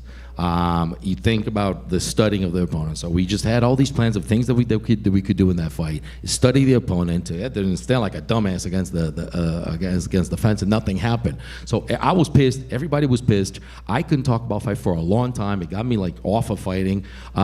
So I listen. I'm paid very well. I'm paid and very well to do this. Everybody expects this of me, and there's this crap about the internet now. Everybody just keeps watching what people do, and they're like, oh no, the opponent's going to do this, and they study that, they study the tendencies that could happen. It's like, listen, you go out there and you fight, because I was fucking pissed with everything that happened. I couldn't talk about fighting. He got me off, even my mind was off because I couldn't talk about it, just because of the fact that it was so annoying. I'm going to go out there regardless, just again, not disrespect for the opponent. You're paid to fight. You're going to go there, win or lose, you're going to go at it, and you're going to bring your game to him. I don't want to talk about this. I just want to go out there and do my job. Just two more for me unrelated to your fight. I don't know if I've seen you comment on it, but Dominic Cruz retired. A lot of people consider you two the greatest WEC fighters ever. I'm curious, just what did you make of his career as a whole, and is it kind of bum you out that the injuries are kind of forced him out the door? E só comentário também sobre o Dominic Cruz, porque você e ele são considerados como os melhores lutadores da história do WEC. O que você poderia falar da trajetória dele? E se você sente assim, como lutador, uma lástima do cara ter tantas lesões que acabaram parando ele ao longo da carreira? Acho que isso que foi o problema, né, da carreira do Dominique. Eu acho que as lesões que ele teve, eu acho que tiraram ele, né, eu acho, do melhor Dominique que a gente poderia ver dentro do Ultimate, né. Eu acho que quando nós estávamos no WC, né, tanto ele quanto eu, todo mundo ia assistir, né, então todo mundo gostava de ver os dois estilos, muito agressivo e ele muito dinâmico, saltando para lá e para cá. Só que acho que as lesões tiraram muito dele, assim, aquele potencial dele que ele tem, né. Então, assim, eu como atleta, eu fico triste por isso, né, que eu sabia o potencial dele, né. Então, via ele chegando a alto nível, como todo mundo sonhava, tanto eu quanto ele, fazer uma grande luta, né. Então, os fãs queriam isso, eu acho que o Ultimate, nós, só que isso tirar dele, né, as lesões, eu acho que isso impossibilitaram ele de fazer ainda mais a carreira dele brilhante. Yeah, I think that unfortunately the injuries deterred him from actually being we ended up being deprived of seeing the best Dominic Cruz out there and the best version of himself that he wanted to give us because of the injuries. I think that back when we were at WC, I think everybody stopped to see us. They saw me as this aggressive guy. They saw him as this dynamic guy, and we wanted that same thing to happen in the UFC. But coming over here is just a lot of injuries. He wasn't able to sustain for that long. But I think that was it. Just a great fighter that, unfortunately, as a fighter, I think you want to see fighters succeed. You want to see the best of them, and unfortunately, that we wouldn't be able to see the versions because of all the injuries he had. Last one for me. Your opponent Aiemann is going to have George St. Pierre in his corner, another fellow all-time great like yourself. I know you've spoken to him a lot in the past, but I guess what's it like to see George in the corner? And George's advice to Aiemann is you can't respect Jose Aldo. You got to go in there and just kind of put it on him. A última pergunta do José é sobre o fato de que no corner do Aiemann vai estar o GSP. Dois grandes, você e ele, dois grandes. O que quão estranho é ver ele lá na esquina do cara, e diz que um dos conselhos que ele deu é: cara, não dá para respeitar o José Aldo não, cara. Pois é, assim, a primeira vez, né, quando eu falei, né, agora há pouco, sobre estar aqui no Canadá, eu também tive, né, contra o George. Então não é a primeira vez, não, que a gente vai estar lá dos opostos, né, que eu lutei contra o Mike Homnick. Então, assim, é um ícone do nosso esporte, né, onde que todo mundo respeita, todo mundo adora o George. Então, assim, um carinho eu tenho por ele muito grande, mas eu acho que ali dentro é trabalho, né? Então ele vai defender o lado dele, eu vou defender o meu lado, mas depois a gente volta a ser normal, os amigos como sempre, assim, um respeito, o carinho que eu sinto por ele, nada influenciou por causa disso. Ele está defendendo uma coisa, então, querendo ou não, o Zahabi é irmão, né, do treinador dele de muito tempo, então não vejo problema disso não. Então, ele sabe o quão grande que eu sou, como também sei como ele foi, né? Então, acho que faz parte do trabalho. Acho que só quem tem que ganhar isso é os fãs do UFC, de estar dois ícones praticamente na mesma noite, né? Só que um lutando, o outro de corner. Listen, that's not the first time that we're going to be against each other. We've been in opposite corners before. My fight against Mike was the same thing. I think, listen, there's nothing that happens with the fact that he's going to be opposite to me that will take the respect and the love that I have for the guy. Because he's an icon. I have the utmost respect. He's just doing his job, and whatever happens afterwards, it doesn't matter. We'll still have the same admiration for each other. I think that he, just like the last time, we were talking about the brother of somebody who's been on it with him for such a long time. So no matter what happens, we'll have their respect. There's, the people that are going to win are the fans to see, two legends of the sport, one of them fighting, the other one on his corner. Jose, since you came back to the UFC from your retirement, you fought Jonathan Martinez, Mario Bautista, and now Zahabi. I think because of your reputation in this sport, people are kind of surprised to see you getting matched up against these sort of people. We expect you to be in the bigger fights. Are you yourself surprised that the UFC are putting you against these younger up-and-comers rather than the more established names?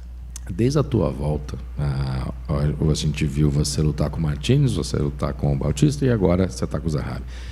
Eu acho que as pessoas, por conta da tua reputação, esperavam talvez que você lutasse contra outros nomes. Você está surpreso, você mesmo, que ao invés de dar nomes grandes logo de cara, a pessoa vai votar esses caras aí que estão chegando no teu caminho?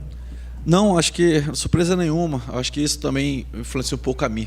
Acho que isso é mais do bastidor. Eu não sei. Eu sou pago para lutar, então eu gosto de lutar. Então é isso que eu tenho que fazer.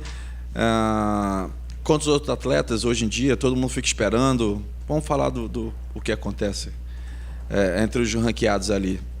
Quem está de 5 para baixo, do primeiro, segundo, terceiro até o quinto, não quer lutar com o sexto, o sétimo, o oitavo ou nono. E quem está depois disso, do sexto, sétimo, oitavo, nono, décimo, não quer lutar com o 11º, 12º, 13º, por aí vai. Então é uma coisa que eu não vejo na minha cabeça. Para mim ser campeão, não importa quem seja, se for um nome sem expressão ou com um nome com muita expressão. É assim que eu me vejo. Então eu tenho que chegar lá com toda a minha habilidade, com toda que eu tenho, chegar lá e passar por cima desses caras. Isso volta de novo ao Kumaro, com Johnny Martinez, né? Cara, fiz uma grande luta. Acho que todo mundo esperava onde que ele passar por cima de mim, porque eu estava voltando, querendo depois de 2 anos. Se eu alongar muito, fala, Fabiano, tu corta. Então eu cheguei lá, fiz uma grande luta com explosão, com velocidade, com isso tudo.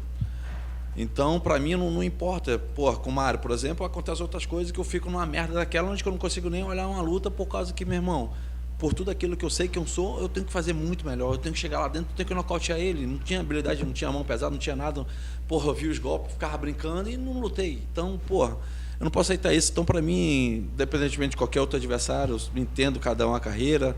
Querendo ou não, já fui campeão por longo tempo, já tenho uma história muito grande, então eu até fico vendo dessa maneira, mas o Aldo não. O Aldo foi feito para lutar, então eles me pagam bem para me lutar, eu tenho que chegar lá, ou um cara com pouco nome, ou um cara com muito nome, eu tenho que chegar lá dentro, tenho que nocautear e ir embora.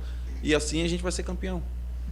Listen, I like to fight, and people put me, obviously, they put me, they give me those names, and it's like, I like to fight, and I'm paid to fight, and I'm gonna get fight anybody that's needed. But what happens is a lot of stuff that happens backstage, and obviously related to fighting. But think about this: the people that are like, 5 and like below, meaning or above, meaning from 1 to 5 for number 1 contender into the fight. They do not want to fight outside the top 10. They don't want to fight the 6th or 7th guy. And when you get from the 6th to the 10th guy, they do not want to fight people within the top 10 to top 15, and so forth. So they're not going to fight people that are below that. But the main thing is that I came back to be a champion, and I need to go through people that are on my way, and I'm going to go out there and show everything. For example, when it happened to Jonathan Martinez, like everybody thought, okay, I mean, he's the up-and-comer, and Aldo hasn't fought in 2 years, so he's probably going to run through the guys. Like, well, no, I had a great fight. I did what I needed to do.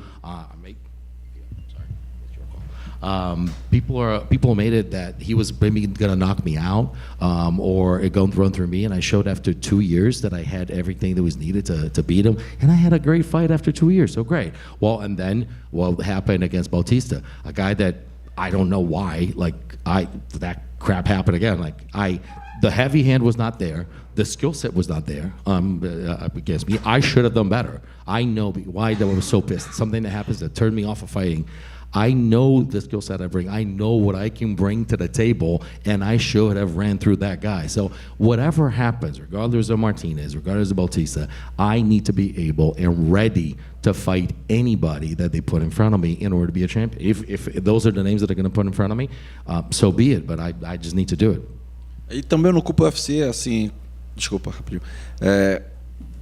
Parece que eu sou igualzinho, quanto mais velho for ficando melhor, estou muito mais explosivo, muito mais experiente, muito mais rápido, então por isso tudo, então não tem que eu chegar lá dentro e ficar fazendo, escolher um adversário, eu quero casar com um grande nome, fazer uma luta feia, querendo ou não, parece cara que tá 2 aposentado, gordo, chega, pega um soco e cai, como acontece isso? Comigo não. Então se eu estou em alto nível, se eu estou fazendo ainda com a mesma explosão, se eu tenho condições de ser campeão, onde que todo mundo tem medo, o campeão tem medo de lutar, porque sabe que foi uma luta dura, onde foi ajudado pelo juiz, então todo mundo sabe da capacidade que eu tenho ainda, e eu sei disso também, porque eu sinto no treino. Então o que vocês vão ver na luta, eu passo isso na academia também, com garotos novos chegando, treinando comigo, os caras falam, caraca, é impossível, meu irmão, como é que o cara continua sendo assim ainda, fazendo isso tudo, e meu irmão, dando pau nos caras novos, entendeu? Então, por isso que quando eu chego lá dentro, eu não posso chegar e ficar um retardado.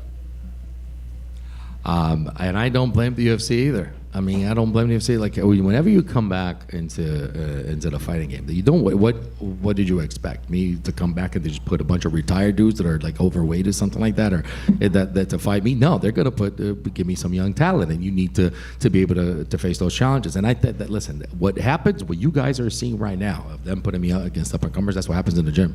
My work ethic and what I can bring to the table. And listen, while I can do this, while I'm able-bodied to do this, and while I still have it, I can tell you something. In the gym, when I come back, they always bring the up-and-coming dudes, and they're like, "What the hell? How are you still delivering on the promise like that? Why you do it?" So I know my skill set. I know what I can bring to the table. Listen, I can't be there sitting like a dumbass last fight. Like I need to put my skill set and all the aggressiveness that I have, and I just need to bring to the table, and I will do that against anybody they put in front of me. Jose, right here to your back here. Just curious, Aiemann was in here earlier. He actually had you winning the Bautista fight, but your reaction to it, where you said you couldn't even talk about fighting, have you ever had that emotional of a reaction to a loss or any fight before? O Zahabi estava aqui antes, ele falou que ele acha que também você venceu a luta contra o Bautista. Mas você já teve alguma situação como essa? Você, em toda a carreira que você teve, em toda a quantidade de luta que você fez, de você simplesmente não querer nem falar de luta, nem ver luta depois de uma luta? Assim, sim, né? Acho que tive uma derrota marcante também, né, contra o Conor. Então, ali onde que, porra, não falava de luta, nem via luta, nada. Sim, então foi bem marcante. Quanto essa, né? Só que, pô, eu perdi, querendo ou não, perdi. Então, sim, eu fiquei frustrado mais porque eu não consegui desenvolver tudo aquilo que eu treinei na luta contra o Conor. Mas contra o Mário, não.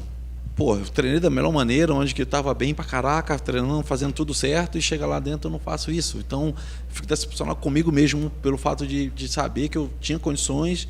Foram 15 minutos de uma merda que eu fiz. Well, to not watch a fight, I can tell you, I had a very, very important loss against Conor, and I obviously don't want to see that. But the thing is, like, still the problem there was that, first of all, I lost, and no, I was not able to develop.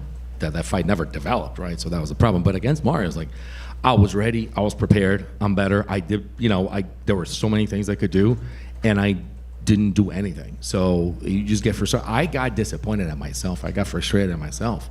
And it was just shitty, man, I'll tell you.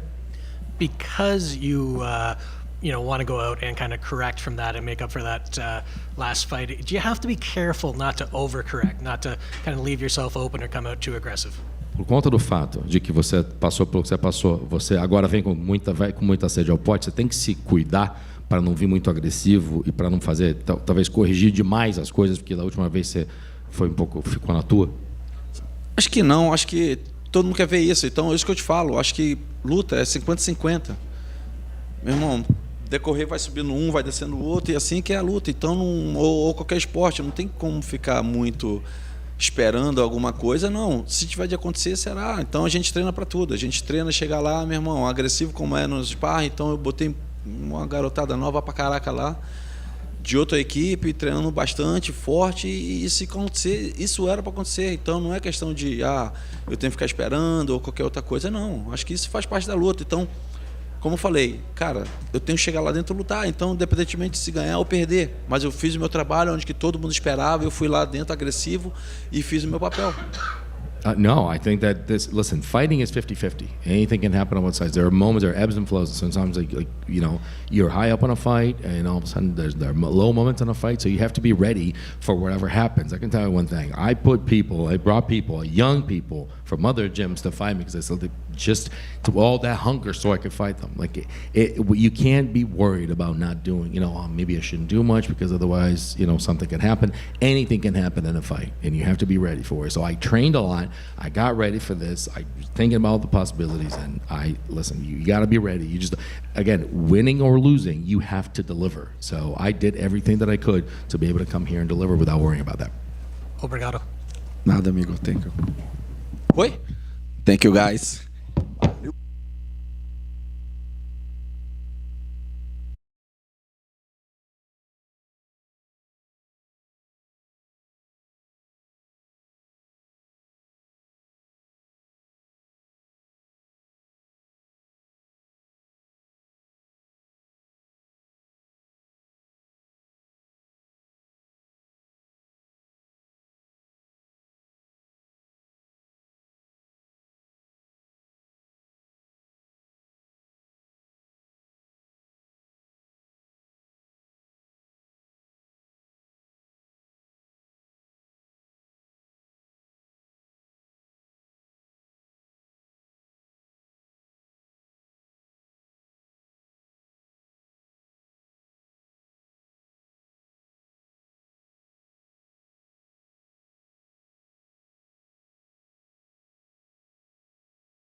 What's up?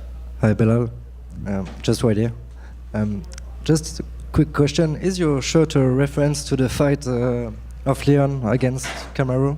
It's written bully because you let him bully him? I don't know. It wasn't, but now it is, Okay. right? Yeah, my nickname's Bully B. I do see myself as a bully. I bully all these guys in the cage, so we're gonna keep doing it. And more seriously, have you something in mind for Saturday night? Like a clear way to win? Like something precise? Yeah, I'm gonna knock him out. I'm gonna go in there. I'm gonna show that I'm the best boxer in the welterweight division. I'm the best fighter in the welterweight division, and I'm gonna show my dominance again. You think your boxing is underrated today? 100%. I think everything about me is underrated. People go in there and they assume stuff, but when they get into the cage with me, then they realize what it is. They realize what these hands do. They realize what this pressure does, and it breaks everybody. Thank you very much, Belal. Well, over here, other side, right here. You know, I'm just curious, how's camp been for this one? Because this is your first, fight week as reigning champion. Charles Radtke, he was in here, and you were peaking at the same time with him. Juliana's got her fight. Yair had his fight last month, and he's just saying, seeing all these high-level fighters like in the gym at the same time is just kind of extra motivation for him to keep up. So I guess, was it like for you to just be, reigning champion here for your first fight week as reigning champion? I mean, I didn't look at it as like I'm the reigning champion. I looked at it as, bro, your next fight is your toughest fight. It's your hardest fight. But like you said, our team, we're like a small family. So when one of us win, we all win.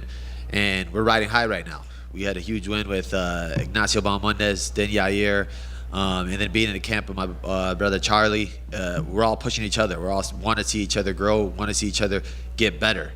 And that's what I love about our team. Like, there's no egos, there's nothing there. Like, we all want to see each other succeed. They're all here with me now.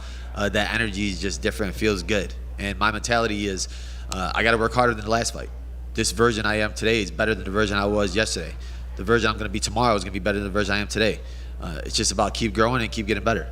You said you're viewing this as, your next fight's always your toughest test. Do you see Jack as the toughest all-around test for you? Because you're in this unique position where you've fought in a lot of the guys already to get to the title, and now you're fighting Jack, who you didn't have history with. So I guess, is he the toughest test, or is it just that's how you have to view it?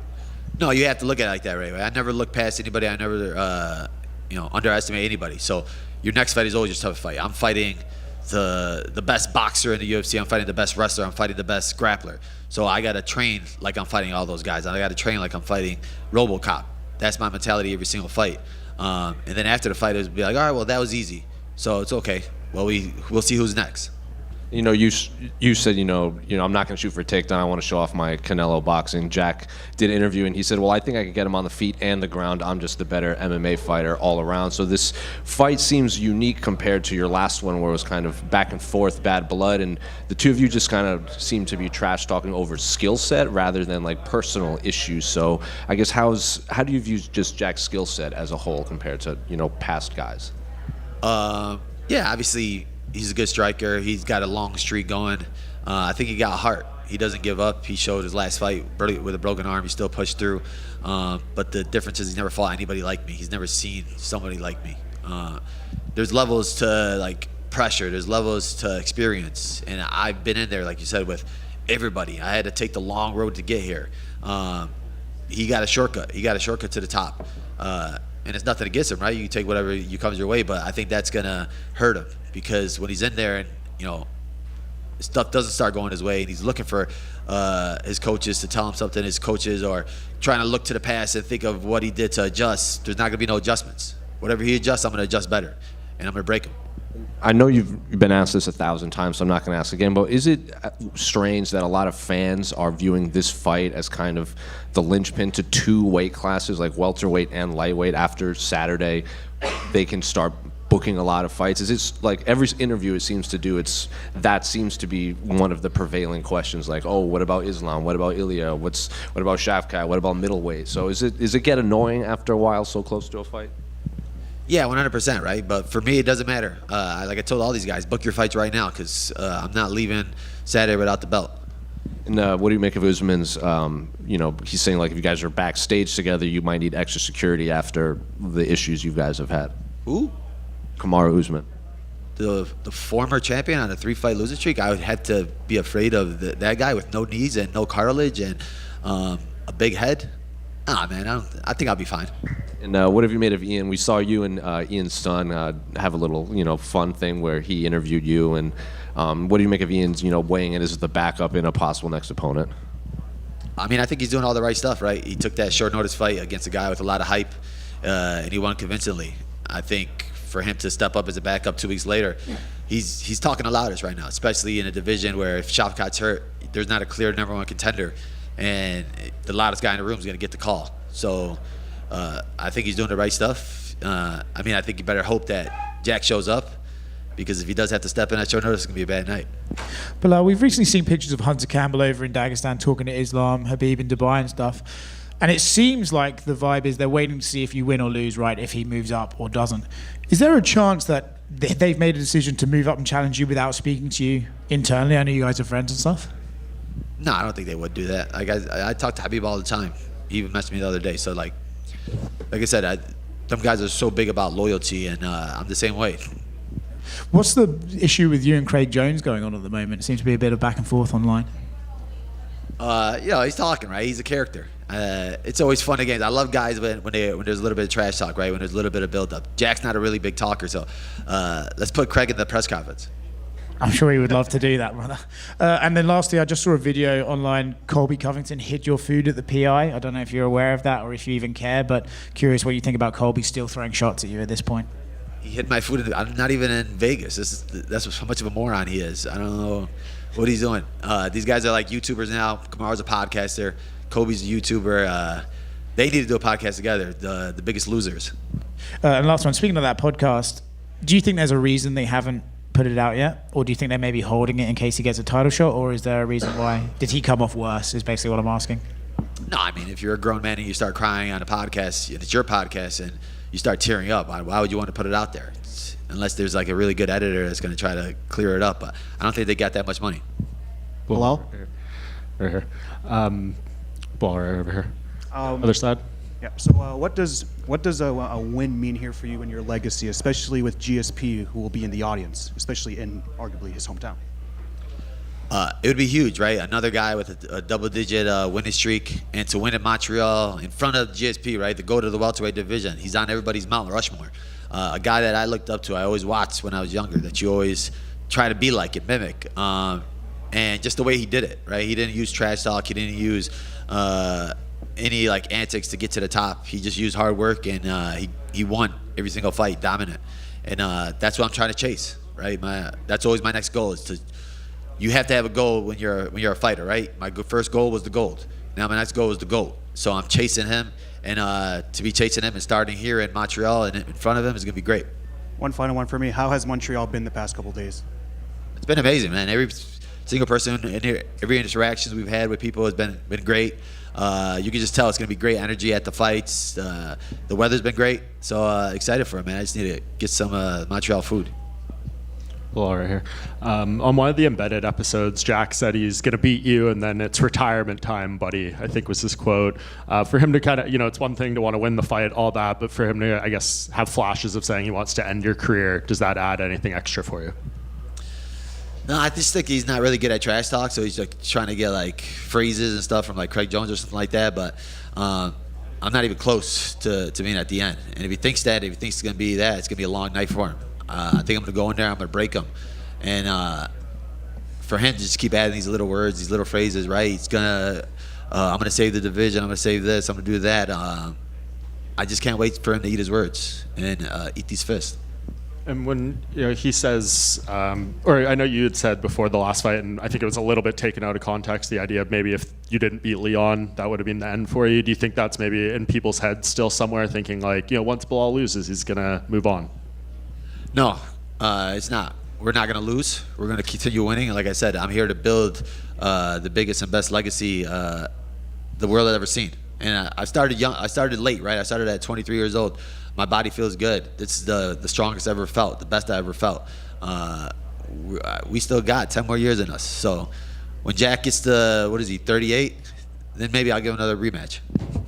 And I know it had taken you a while to get to the spot, and I'm sure you probably wish this was your second or third title defense before the injury happened. So, like, when you get through this fight the way you want to, are you wanting to make a quick turnaround and maybe defend the belt again 1 or 2 times this year? Yeah, 100%. Like, I love to stay active. I love to push it. And like I said, we're a small team. So right after this fight, we're back in the camp. Nacho's fighting Fiziev. So I got to get back to work. So I got to make quick, light work of Jack and come out uninjured and then start throwing kicks at Nacho. What have you heard about where Shavkat is at right now? Because we haven't heard too much about his health. He's not, I don't think, going to be here this week. Do you feel like he's going to be healthy enough to fight on your timeline after this? Or are you maybe going to look at Brady or Buckley if he wins or one of those guys? Yeah, no, I mean, I haven't heard anything. I haven't been looking for anything. I just been like fully concentrated. My target's on Jack. After I beat Jack, finish Jack, then I can start looking at these next guys. But my mindset, we're locked in right now. Belal, right here. Right here, brother. One here, yeah. International agents. I know you mentioned them yesterday. I prefer the international agents. Usually a rock star, when they get on stage, they get to introduce their crew.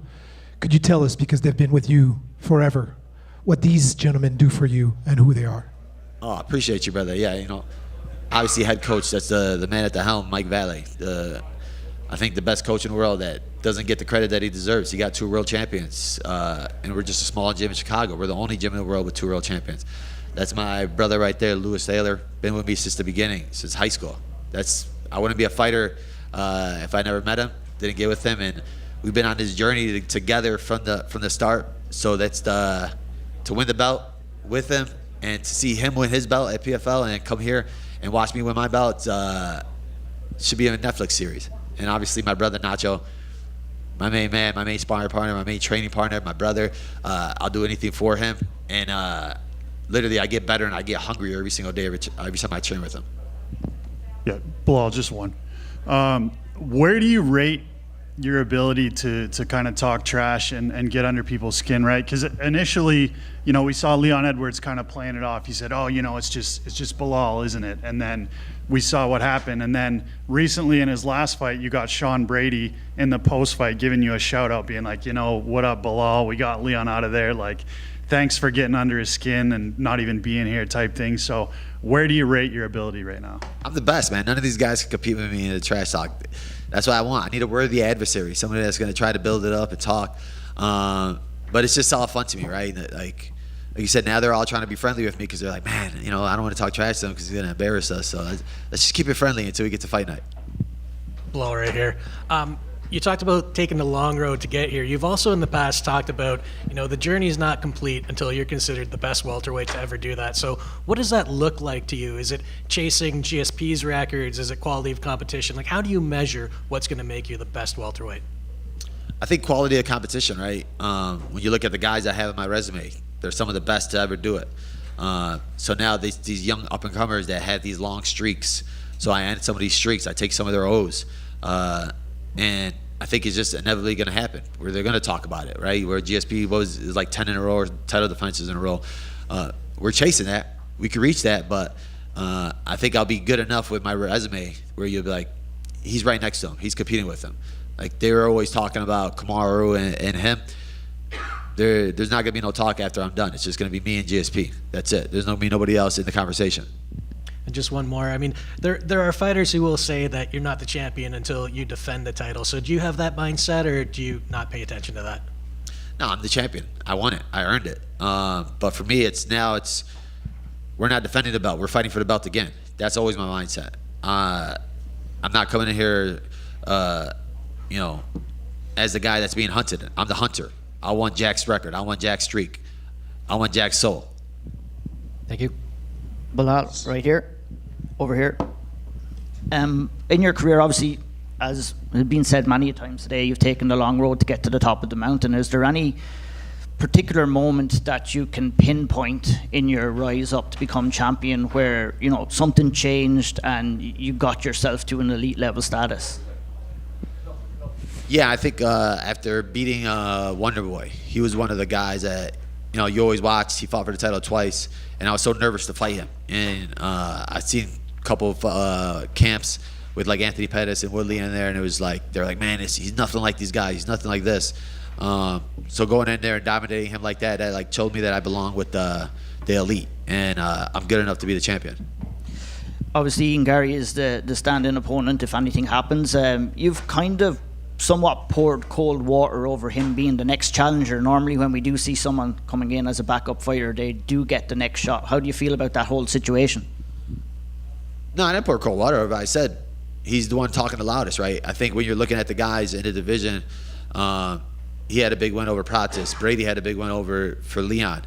Shavkat has a win over Ian. And then you got Kamaru and Buckley about to fight right now. So there's a lot of movement that's going to be happening.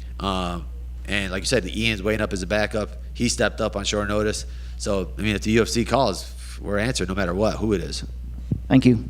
Well, just one more.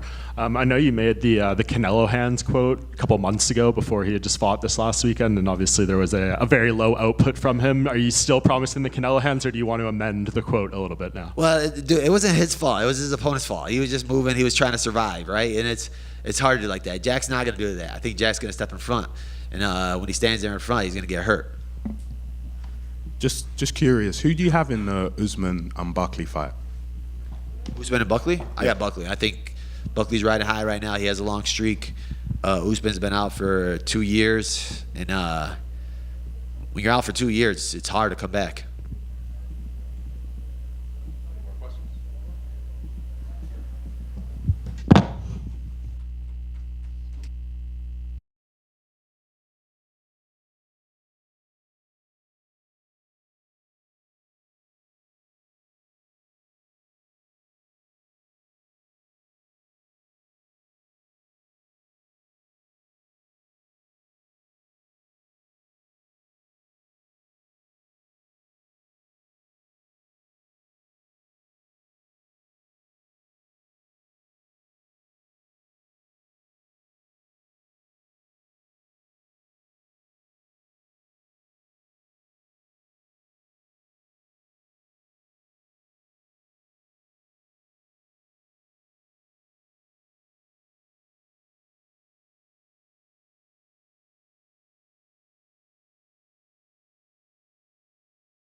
Jack, on the cusp of a first title shot in the UFC against a dominant champion, dominant performances by Belal. How are you feeling ahead of your chance at gold? Yeah, I'm feeling good. It feels like any other fight week, and I feel like all the preparations have gone well. I feel like I've left no stone unturned. I'm ready to go out there and perform. It's funny, right? This one sort of came to you a little bit unexpected. You know, you were sort of preparing, I think it's for Leon, right? And then suddenly this title shot comes to you. Does that give you an extra fire, or are you just putting in the miles and the work in the gym anyway, so it doesn't really matter if there's a gold belt on the line, you're going to be putting in the work as hard as you can anyway? Yeah, for sure. Obviously, fighting for this is the big one, you know. I've been working at this for a long time. But yeah, just feel another fight, you know, 5-rounder. I was prepping for a 5-rounder and now fighting, the best guy in a 5-rounder. Couldn't put all the work in. Toughest fight of my life. Belal's a funny one, right? Because everyone sort of looks at him and thinks, okay, forward pressure, lots of takedown attempts, just try and control you. So in a way you would think, okay, that gives me something that I know what I have to prepare for. But then he's coming out and saying, no, he's not going to go for one takedown, he's going to beat you on the feet and all this, maybe trying to play with your mind a little bit. What exactly have you prepared for from Belal? I mean, I guess just all you can do is just watch his previous fights and just that's what you can expect. You know, I think his bread and butter is pushing a high pace, mixing it up, takedowns, striking. So yeah, I try not to listen too much to what he's going to say and just prepare as to what we see in his previous fights. He's, I don't think it's out of line to say that sometimes he doesn't really connect with the fan base. Do you feel like you're getting a lot of support from the fans to try and get this guy out of the title picture? Yeah, I feel like I've got good fans, you know, fans that have stuck by me for a long time, and I think they believe in me.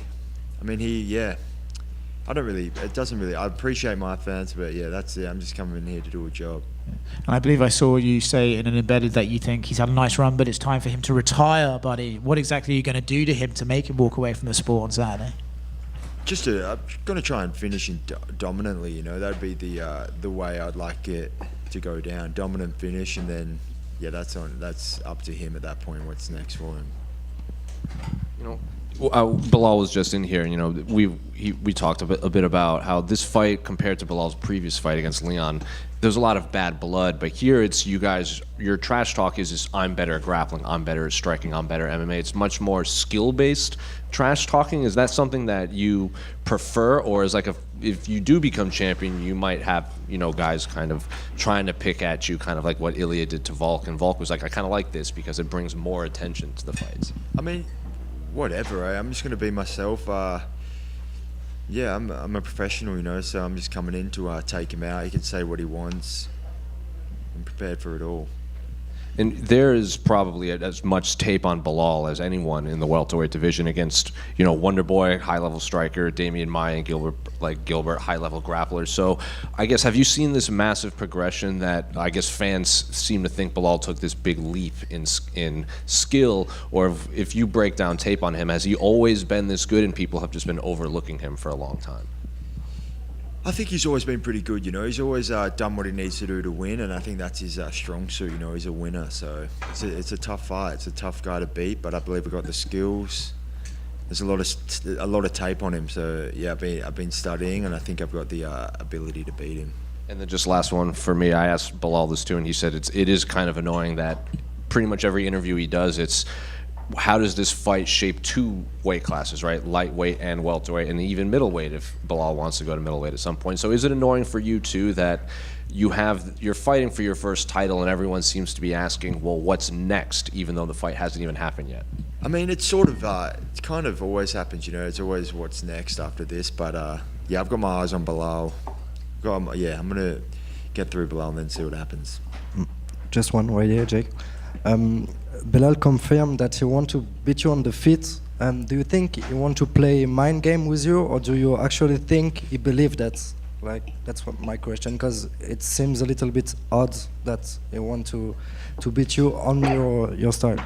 I mean, I think he's hoping, and I think he believes in himself. I believe he believes in his striking, and I think obviously the fight's going to start striking, so I think he'll test it out. But I think when he gets uncomfortable or when he feels that the advantage might be leaning towards me, I think he'll lean back to his bread and butter. Yeah. So you expect him to shoot early in the fight or to try to box at the beginning? I'm not expecting too much. I think he's shown in the past is that he mixes it up. So I think he'll strike a bit, mix it up, shoot takedowns. Expect it all. Last one for me. Predict a third round knockout. What's your prediction? Yeah, I think a third round knockout sounds pretty spot on.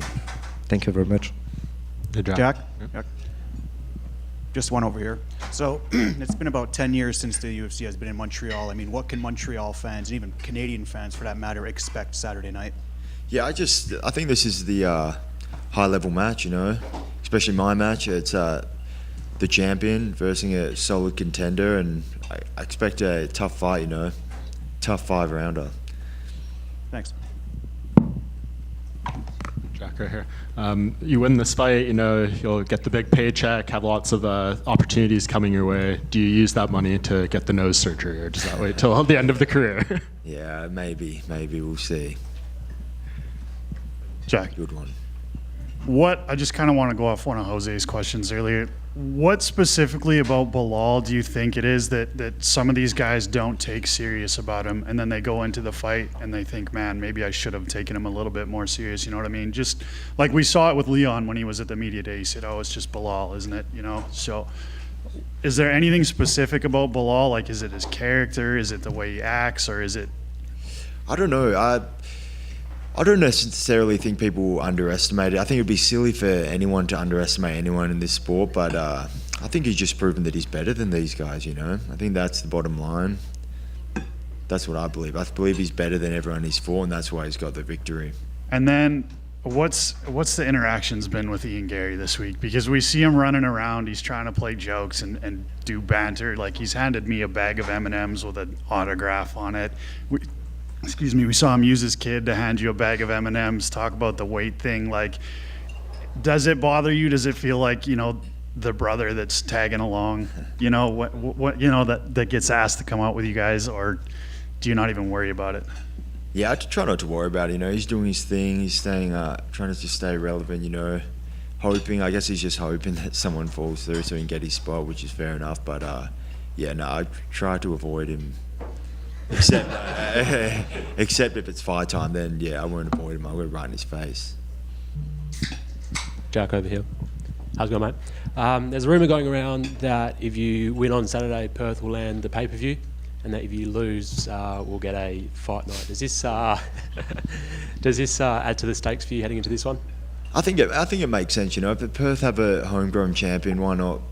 It'd be obviously a dream come true for me to defend the belt in Perth. I think it makes sense across the board. So whether that's something they do, I don't know. But that would obviously be a dream for me to defend a title in my backyard. Of course. There's been a bit of noise leading into this about the Rivo Bar and Grill situation. Can you provide any clarity around that, your side of the story? Oh, we're just doing a like a paid appearance thing, and yeah, it sort of fell through. It was just too much. I needed to focus on the fight, you know, not doing that sort of stuff. But we'll do it after. When I get back, we'll make it happen. I've got a lot of fans. I've got a respect for the people that are there. So yeah, I'm excited to do that when we get back. Yeah, well, I guess that leads into one of with the belt, it'll be even better, you know. Of course, that leads into one of my other questions. What is the celebration plan if the city of Perth offered you a ceremony maybe in Forest Square? Is that something that you'd be open to? Yeah, yeah. It's a bit high key for, you know, you'd probably like to keep it a bit more low key, but you know, we see the Wildcats there when they win a championship, that kind of thing. I think that would be a suitable environment. Yeah, I think it could be a good moment for Perth, you know, bring the belt back to our small city. Of course, you've repped Perth since day one, and you know Steve came razor close to bringing that belt back to WA. Is that something you guys have spoken about, bringing the belt back to Perth? I haven't spoken. Yeah, it's obviously a dream of mine. Steve was he's very close, you know, to making it happen. I believed he was going to do it, but it's a tough one, you know, tough fights at the top. Anyone can win, so wasn't his day. I'm sure he'll be back, but I'm looking forward to bring the belt back. Of course, and last one from me. After seeing how Edwards and Brady played out, is there a part of you that's disappointed you didn't get a shot at Leon?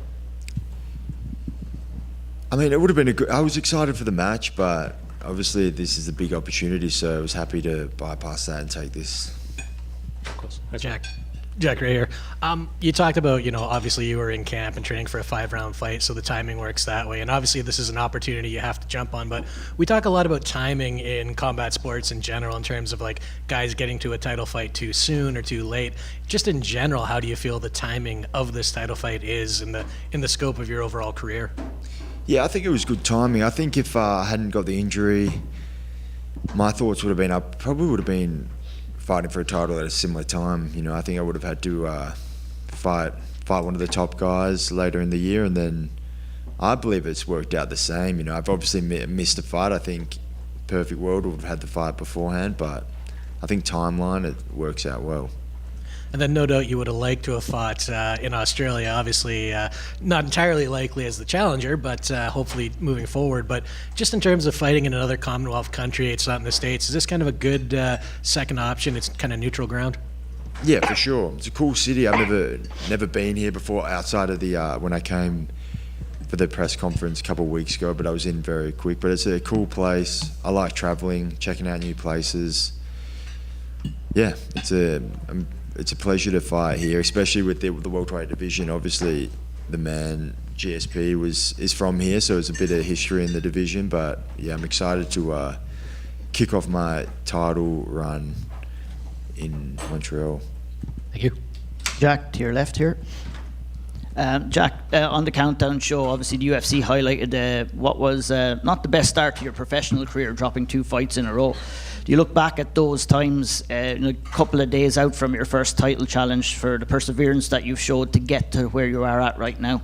Yeah, for sure. It's obviously, not ideal, but you learn a lot from losses. I learned a lot from both those ones, skill-wise and then mentally as well, and just been on a tear ever since. I think most athletes lose in this sport because it's a tough sport, many ways to win and lose.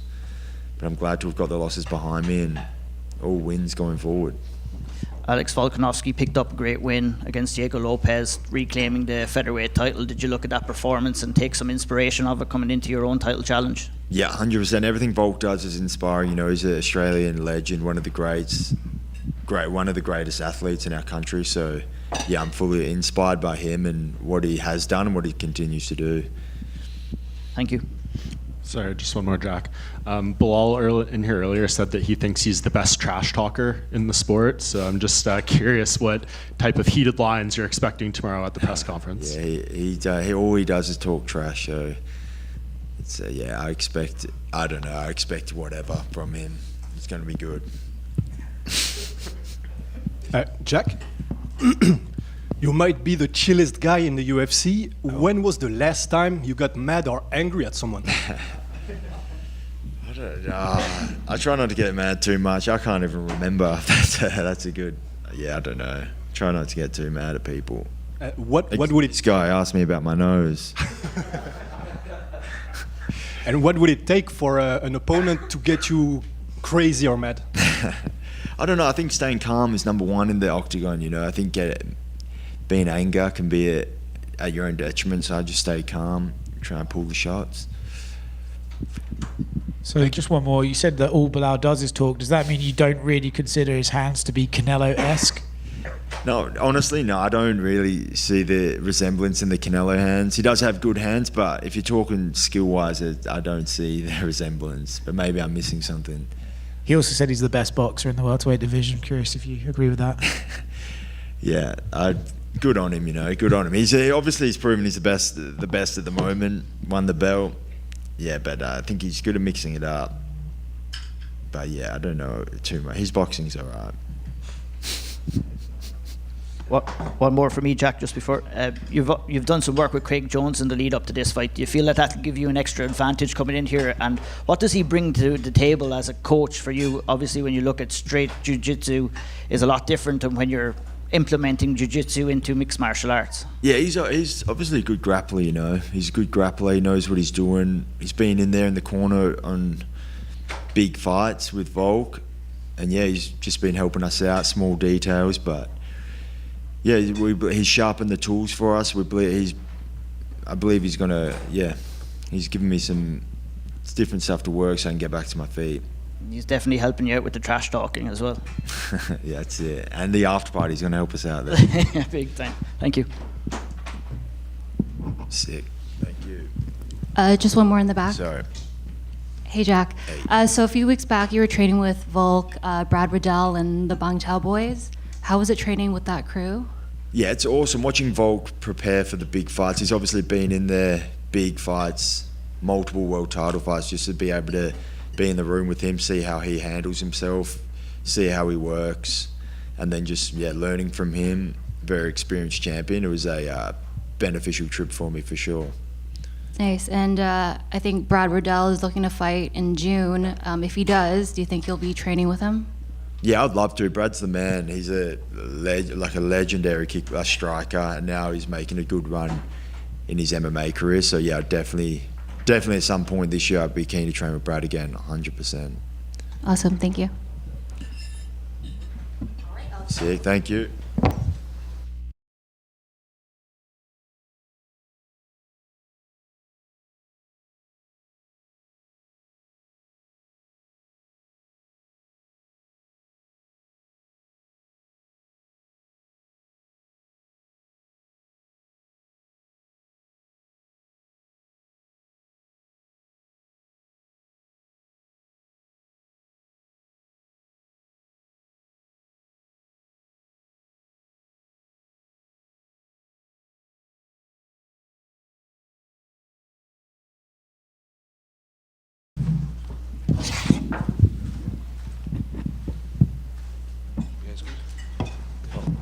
Valentina, this is nothing new to you. You've done fight weeks as a reigning champion for so long. So I guess just how's camp been, and just how's fight week been as a whole preparing for Manon?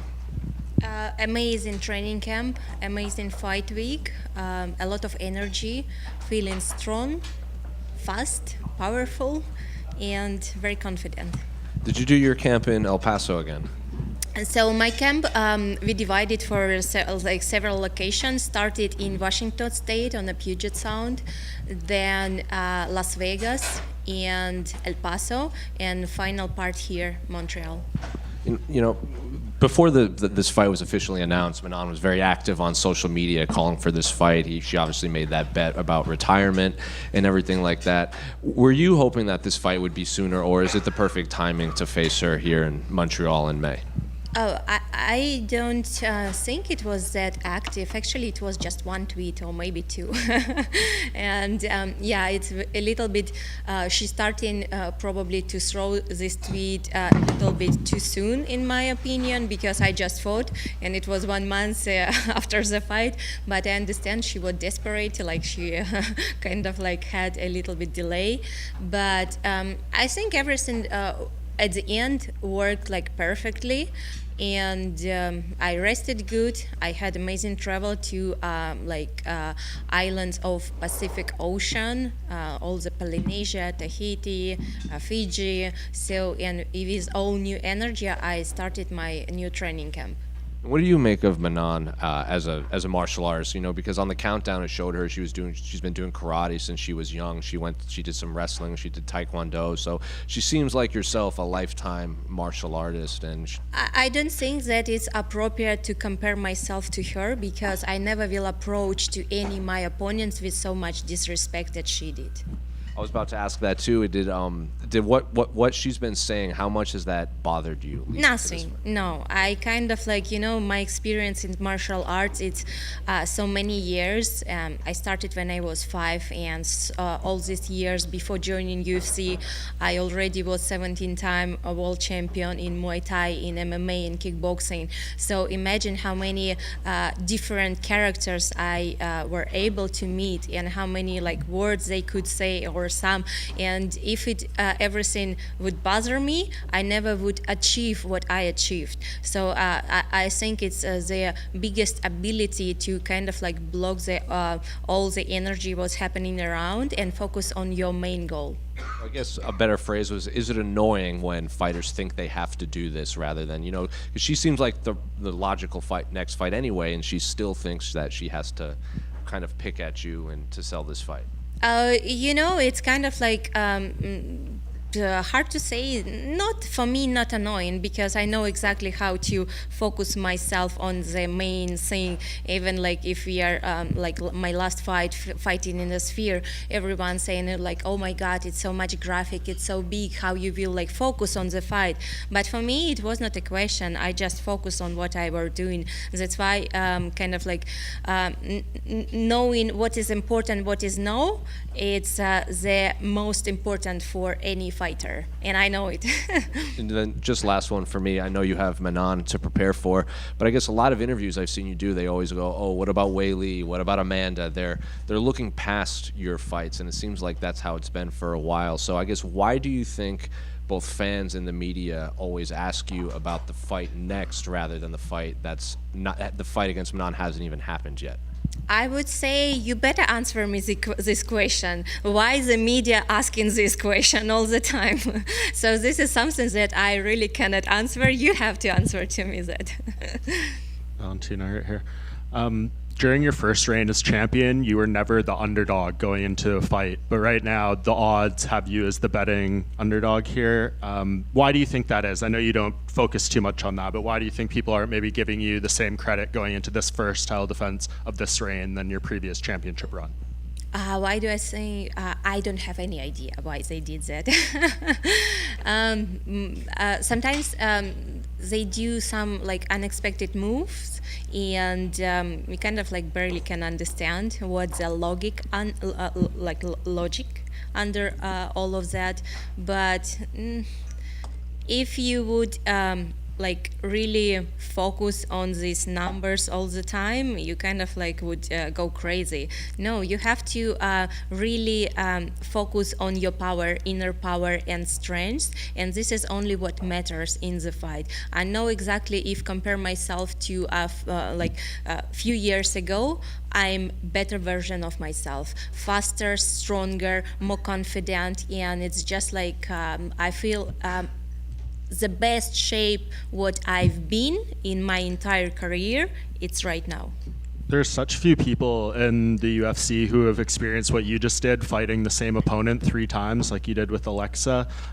Is there an adjustment period at all to the pacing, to just the feeling of what it's like in the octagon with someone who won't be her after sharing the cage with the same opponent for like 2 years? Can you say again? Just like you're so familiar with Alexa's style after fighting her 3 straight times, is there an adjustment that's going to come once you're in the cage, like having an opponent that is not Alexa for the first time in 2 years? You know, it doesn't matter for me. I kind of like, even if you see, first of all, why we had 3 fights with Alexa, only because the second fight, it was messed up by someone's decision. And because it was a draw, and its lead for the 3rd fight. If everyone would do their job correctly, we will be done on the 2nd fight. And I feel that. So what was the question? Just the adjustment from now going to Manon, a completely different opponent. You know, it's this. It doesn't matter. It doesn't matter at all, because I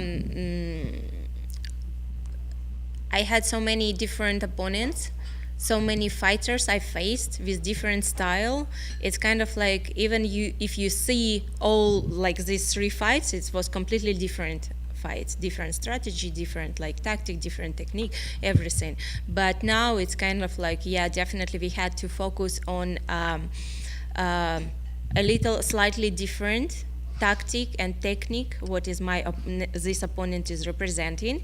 And but in general, what is mixed martial arts and what is our training was, training camp was, it's doing everything. This is, you cannot just rely on one thing and like forget about your other techniques and work only a specific thing, because in the fight you will face a little like maybe surprise or something like that. That's why, to avoid everything, all the surprise, you just have to focus on mixed martial arts and work and everything, striking, grappling. Important to you to fill up the rubies on the plate on the belt. Now that you've done that, what are your new goals? Is it to fill up the other plate? Exactly. There is 1 plate, there is 2 plates, so total 16. Valentina right here. You got a custom fight kit for this event, and the response online, fans really seem to like it. They think it's one of the better custom fight kits. Just wondering what you thought of it, and obviously the bullet makes sense. What does the dragon mean to you? On this fight kit, we was working together with the designer Erwin, and he did so amazing job. First of all, I share with him my ideas, what I would like to have in the fight kit, and then he came up with several designs. So it was not just one; it was several that everyone was so amazing and so beautiful, very hard for me to decide which direction go. But once we finalized on dragon and tiger, because it's like I was saying, it's like opposing but complementary forces. And all together, it's representing yin-yang, like dynamic balance of the universe. And this is exactly what is martial arts stands for me. It's balance between like strong forces and know when to step back, when to step forward. And definitely bullet, it's like my personality. That's why I put on a background a lot of like Thai style like drawing.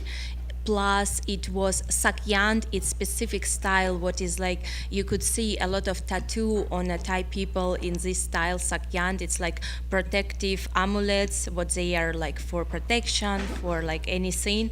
And if you could see my tattoo of Hanuman, I have the same style. So it's all around like background of sakyant, Thailand, because of my Muay Thai career, so many years of Muay Thai and spending so much time in Thailand fighting and traveling. And definitely dragon, tiger. I was born in the year of dragon, and the bullet is who I am. And then obviously Antonina retired recently. She announced her retirement. Were you sad to see her announce her retirement? Or are you just happy that she has another career that she's very passionate about? It's both. It's I'm very happy that she is successful in what she's doing right now. She is pilot. She's working on net jets. She was previously working on trained winds, and she been like captain of Pilatus PC-12. Now she's flying jets. It's citation latitude, and she's like building her career the same good as she was doing her mixed martial arts. But in the same time, I'm missing her being in my corner, and I think that definitely it's kind of like a person who next to you that you share in so much like all things in common. It's definitely something that I miss. Thank you. Valentina, Georges St-Pierre back in the days had a mentor called Christophe Midou, very singular Frenchman. He's been close to Manon for the last few fights. Georges St-Pierre taught his Superman punch to Manon 3 days ago.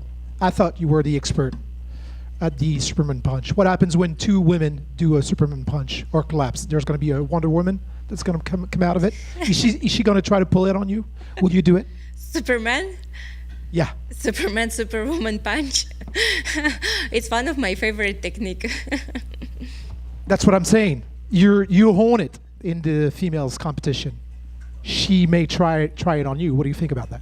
I feel that there is a lot of copies that she's copying from me, but what I want to say, they can try to copy, but never will be the genuine one. Just right here, Valentina. She trained with Georges St-Pierre, but we saw you train with Joanna Jedrzejczyk. How does sparring give you some extra confidence, maybe, and does she give you some advice for your battle of Saturday night? Joanna, we have so like good relationship with Joanna, and it's the thing when your rivalry through the years, because of we share so much time inside of the octagon, inside of the ring, and be able to see each other like growing, making success, and like achieving the goals, it's like more and more giving like more respect, more honor, and it's wonderful to have her here. Joanna, she's an amazing fighter. She is a Hall of Famer, and it's definitely, you know, it's very, we started flyweight together. This is how the flyweight, women's flyweight in UFC started, from me and her. And now we are like, after all these years, we are together here. We're like different, not facing each other, like against each other, but going in the same direction. Thank you. And as you said, there is some similarities between your fighting styles and the one from Manon. How do you handle a preparation against someone who like fight like you? It's not something difficult to face like someone who's similar as you? You know, actually, people saying about this similarity, but I really don't see much similarity. The only similar thing is we are standing in the same stance, and maybe we are both blonde girls. This is only the similar things what we share. Thank you. Last one for me. She predict third one finish. What's your prediction? You know, it's funny when I like this when people like going in with so much confidence. They're saying, "Oh, it's gonna be finish. It's gonna be something like that." But I like this moment when they feel frustration in the ring, inside of the octagon, when they feel that nothing, any plan what they had in their head, it doesn't work. This is the best feeling, to see them breaking up. Yeah. Thank you very much and good luck. Valentina, right here. Obviously, Alexa Grasso has taken up a lot of your time over the last number of years. Was it nice for you to go into this camp knowing that you had a fresh face in Manon Fiorot? Not that long time. People saying it's like it was forever or something like that. No, it actually was like a little bit more than a year. 2 years, I guess. No, year and a half, something like that, between like all these 3 fights. No, year and a half. It's not that much. Some people, they are fighting once a year, so they kind of like can face only one opponent. But we did this 3 times. So yeah, it's the process what we have to go over, and sometimes it's happened. Sometimes you have one opponent more than one time. Obviously, she's on this card as well, so you're not fully in rear-view mirror of Alexa Grasso yet. How do you see her fight going down with Natalia Silva? Oh, really? I'm focused on my fight. I focus on my opponent, and I don't have time to study other opponents as well. Okay, thank you. Здравствуйте, Валентина. Вы дважды дрались против Алекса Грасса, против мексиканки на ночи UFC. Сейчас вы деретесь с француженкой в, по сути, франкоязычной части Канады. Не кажется ли вам, что в 3-й раз подряд будете на чужой территории? Или вы думаете, что вас здесь будут больше поддерживать, чем соперницу? Мне не привыкать. Я всегда доказывала свое преимущество на территории соперников. И всегда все свои бои я выигрывала на чужой территории. И самое приятное чувство, когда, допустим, зал поддерживает моего соперника, и в этот момент тишина стоит, потому что соперник ничего не может сделать. Вот это самое лучшее чувство. Вы сказали чуть ранее, что цель еще 8 рубинов на другой стороне пояса. Это означает, что вы все-таки остаетесь в своем дивизионе, или есть все-таки у вас мысль снова вернуться в 135? Любые варианты возможны.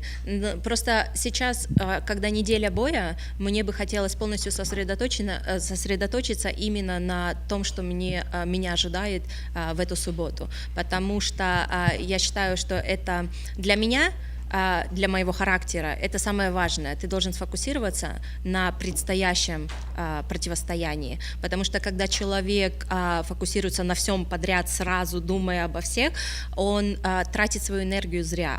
Энергия уходит в разные концы. Но для того, чтобы достичь истинного успеха, нужно всю эту энергию направить вдоль канала в одно направление. Поэтому мои мысли сейчас только о предстоящем бою против моей соперницы в эту субботу. Хорошо, тогда этот вопрос я повторю вам после боя на пресс-конференции. Надеюсь, будет повод.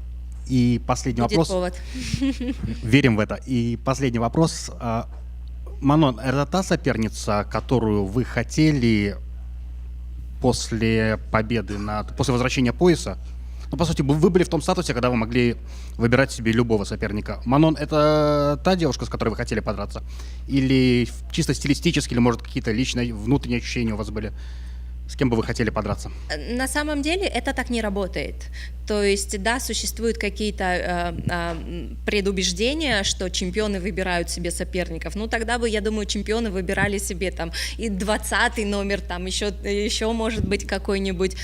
Нет, это так не работает. Существует определенный ранкинг, который составляет UFC, и вдоль этого ранкинга выбирается соответствующими представителями, выбирается следующий оппонент. Поэтому у меня всегда была в моем характере именно такой же, как меня воспитал мой тренер Павел Федотов.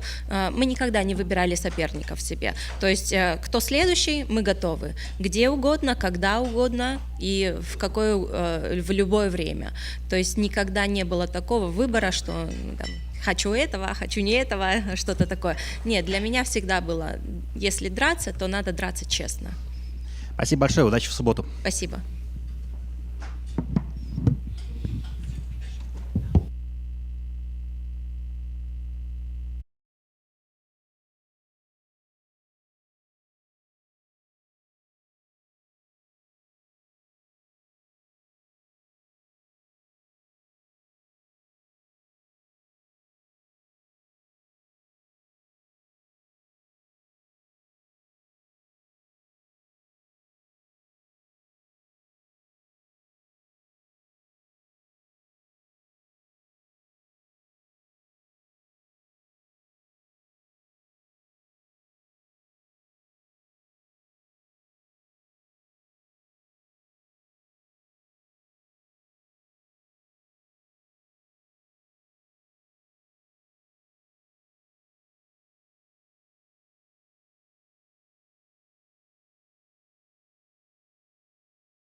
What up? Jasmine, over here. Nice to see you again. We'll talk about fighting this time. You got a big name in Jessica Andrade, former champion. She's fought in future champions, future title contenders. She's second all time and, finishes by a woman, most bouts, most wins. Like, she's in the top 5 for all these records. So when her name came across your desk, I guess what went through your mind and how excited did you get to face someone of her skill set and caliber? I was super excited. Like you said, she's got crazy accolades, and I want to become the best in the world. I'm like chasing that title, and I understand that I have to beat somebody like her in order to get there. I'm looking forward to testing myself. I believe in my skills and abilities, and can't wait for Saturday night. Before she got here, she was saying, she didn't know why the UFC booked you and her, not because she overlooked you, but she thought maybe they would want to go a different direction, maybe even strawweight. You've had a lot of success against other Brazilians as of late, and they said, well, maybe that's what they're trying to build. Like, she just keeps knocking off Brazilians. Maybe I can stop that. So I guess, do you like that narrative of, like, you're the one that's knocking off all these Brazilian women, and she's the one that wants to put an end to it? I didn't even, realize that. I didn't know that. They just send me a name, and I said, let's go, let's grab. I don't know, it's funny, I guess, that they're all Brazilians, but... I guess. I know what you're saying.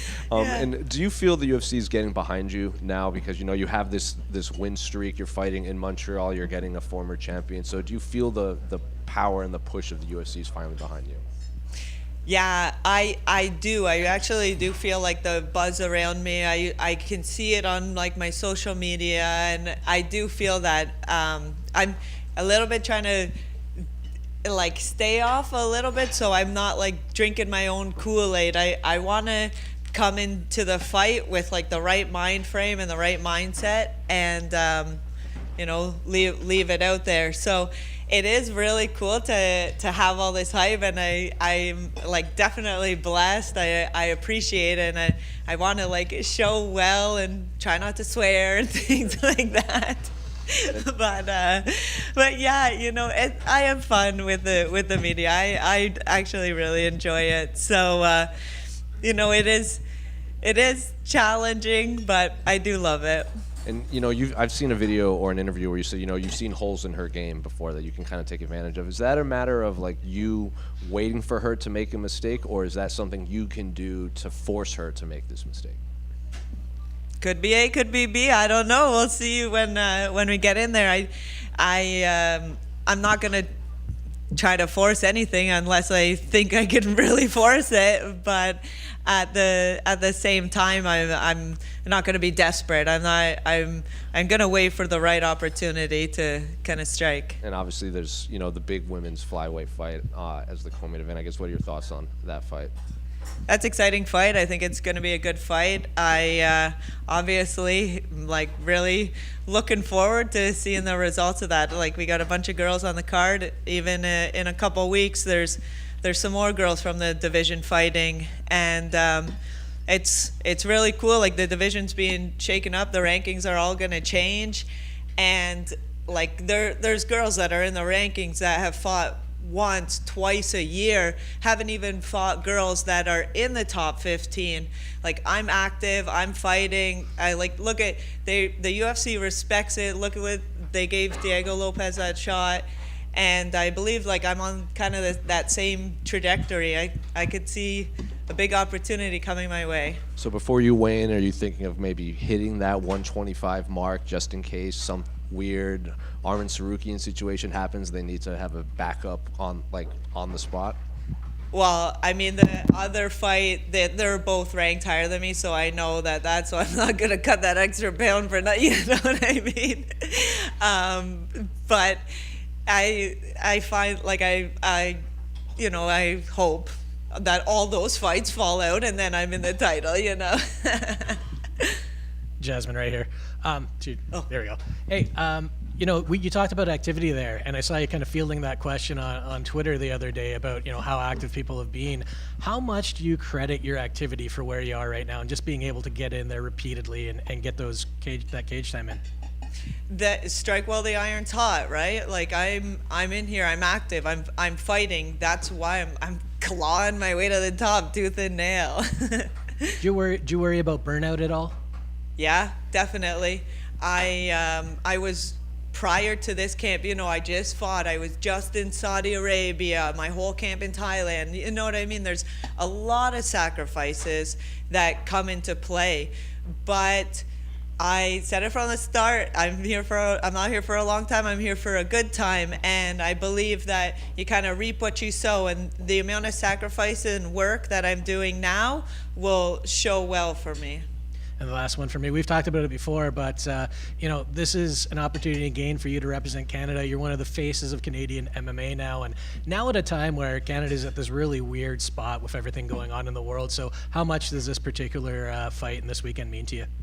It means a lot. I feel like Canada is like really looking for someone to kind of, I guess, like inspire them and, you know, give them courage and give what martial arts teaches is like, you know, strength and courage and facing your fears and like that type of behavior. So I really feel like blessed to kind of be the body doing it. But yeah, you know, hopefully everything goes well and I can continue on with like this train and make Canada proud. Thank you. Charles, right here. Charles Radtke was in here earlier. He's got a fight with Mike Malott, and he was talking a lot of trash, right? Talking about Canada, saying things about Mike Malott. Is there any part of you, like with you talking about, I'm liking the social media part of things and the cameras being around. I know we don't see it a ton in women's MMA, but is there any part of you like down the line hoping, one of your opponents, starts talking trash and you can let loose a little bit? I know you said you're trying not to swear, but Yeah. Oh, I do. I think that would be so much fun. Like, because it's building the fight. It's not, as long as you're not like making it legit, like, bringing family and whatever that type, whatever whoever's boundaries are.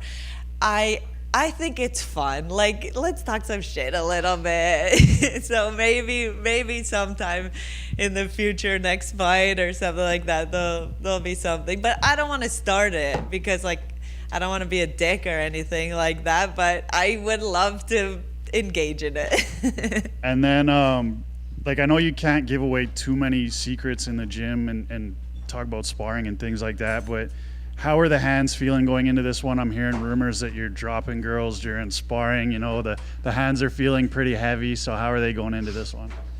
They feel good. I really credit a lot of that to when I was in Thailand. I would go to sparring and I'm with these people from all over the world. I have no idea who they are. I don't know their skill set. I don't know their abilities. They could be some person that's, hardly thrown a punch, or it could be some killer in some organization that I don't know about or I don't recognize. You know what I mean? And so I was there and I had to like hone my skills and figure out my game, kind of what works transitionally through all kind of like styles and people, boys, girls. Like, I'm worried about these dudes knocking me out. I don't know how they feel about me. I just partner, oh, you're good, you're free, let's go, kind of thing.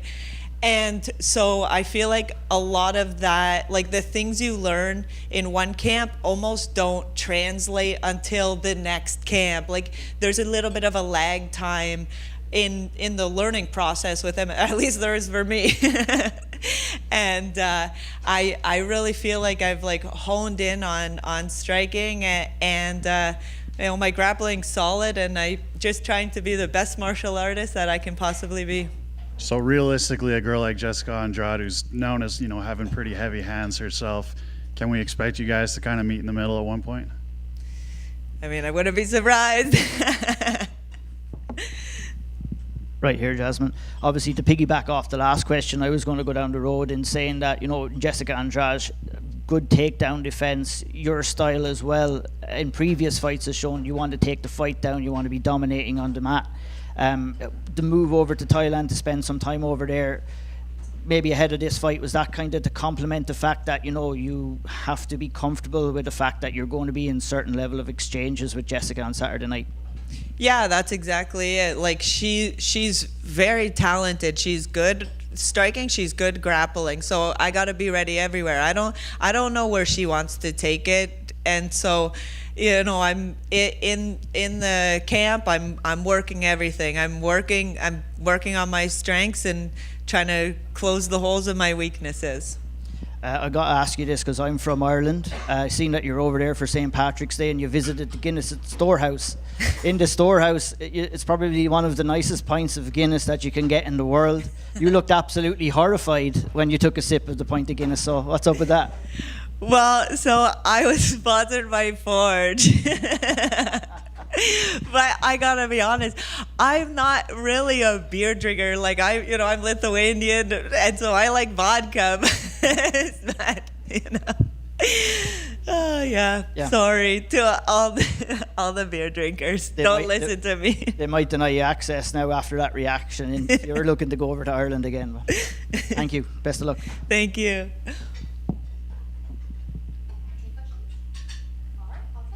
Thank you, guys.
Natalia, over here. First of all, looking very lovely. I like the jacket quite a bit.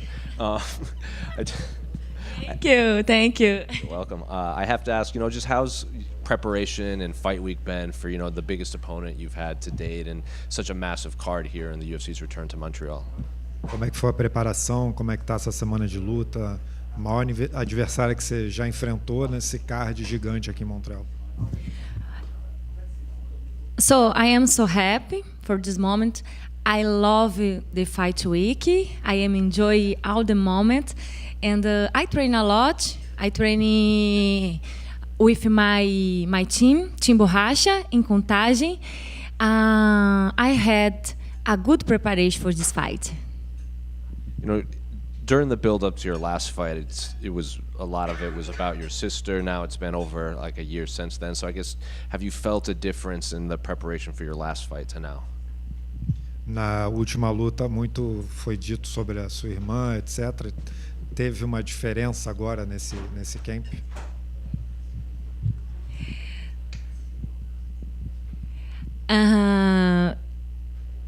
A diferença, na verdade, desculpa. Sempre falar da minha irmã é um assunto muito delicado para mim, mas com o passar do tempo a gente não esquece, a dor fica e às vezes parece que fica pior.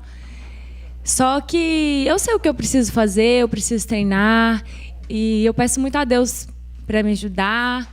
E fez 1 ano que ela se foi e sempre é muito difícil lidar com isso e nesses momentos ainda fica pior, mas a minha força, como eu sempre falo, a minha força vem do Senhor, é Ele que me sustenta, mesmo nos momentos tristes, eu vou fazer o que eu preciso fazer e continuar caminhando, andando para frente, sempre olhando para cima. Yeah, it's still complicated talking about my sister. It feels like time moves on and then it comes back, and sometimes it feels like it hurts more, but she's been gone for a year now, and I ask God to help me, but I know exactly what I need to do. I know that I need to train, and I know that I need to keep focused on what I'm doing, but it's really hard. It's been hard. We can move on from that one, but I feel like specifically about Alexa Grasso, your opponent, even after your last win, a lot of people were asking you to fight her. Feels like it's been the two of you they've been asking about. So I guess, how does it feel to finally get the opportunity to get the fight that fans have been asking for? Os fãs têm pedido essa luta com a Alexa, né, há um tempo e tal. Como é que você acha que é bom poder fazer a luta que os fãs querem ver? Claro, com certeza. É sempre bom fazer.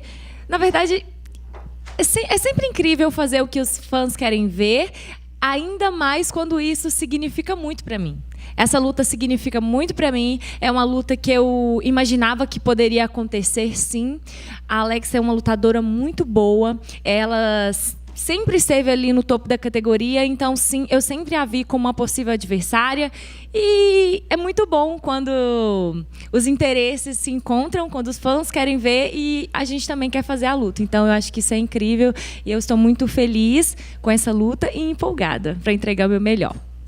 It's always good to deliver what the fans want to see, but in this case, it's something that's really good for me. It's a really good fight for me. Alexa is someone who's always been at the top, and it's a really important fight for me. So it's good when you can join, what the fans want with what I want to do and what's good for me. So this is a great fight for me, and it's a great moment. After your last win, I saw an interview you did where I think the phrase you used was "just send the belt over."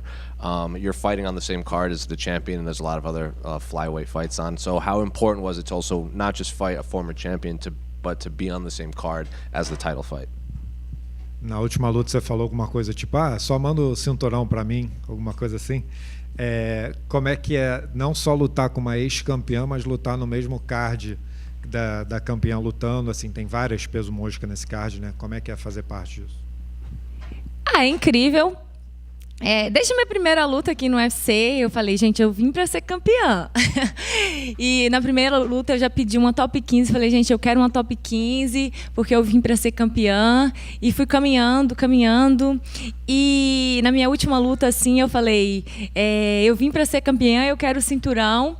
E estar fazendo essa luta com a Alexa, que é a top 1 da categoria, é muito importante para mim. É um passo em direção ao meu objetivo, que é de me tornar a campeã do UFC. E é incrível ver as mulheres. Vai ter a luta da Jéssica Andrade também, aqui no card. E essa luta também, que é muito importante para a categoria, que é a luta da Valentina contra a Fiorot. É incrível. O meu foco agora está na Alexa, mas depois eu quero assistir, quero ver a luta delas, porque eu acho que é também uma luta muito importante para mim. A minha contra a Alexa é a mais importante, mas essa também é uma luta muito importante para mim. You know, I've been saying that I'm going to be the champion ever since I joined the UFC. You know, right away I asked for a top 15 opponent because I knew that I was on my way to fighting for the belt one day. So it's amazing to be on this card. It's amazing to fight on the same card as Jessica Andrade, and you know, obviously the co-main event with Valentina and Manon fighting. It's a really important fight, and obviously I'm thinking about my fight, but I want to watch that fight closely too, because that's an important fight for me as well. And just last one for me, you know, we've seen champions have to change their opponent at weigh-ins because, you know, like famously in January, Arman fell out before his fight against Islam, and Moicano had to step up on 24 hours notice because he made weight. When you're cutting weight, will you try to hit that championship weight just in case something strange happens on Friday that you can fill in on last minute? Já tiveram casos de no dia da luta, no dia anterior, adversário sai da luta. Aconteceu em janeiro que o Arman Sarukiano lutou e o Moicano bateu peso e lutou pelo título, né? No seu corte de peso, vai estar pensando em bater cravado ali na categoria, caso aconteça alguma coisa assim? Meu peso é sempre tranquilo. Meu peso geralmente é o peso, eu bato o peso de título. E se acontecer alguma coisa, eu vou dizer, hey Dana, call me. My weight cut is not a problem, and if needed, you know, I can make championship weight, which I'll probably make anyway. But you know, if something does come up, I'll be calling Dana.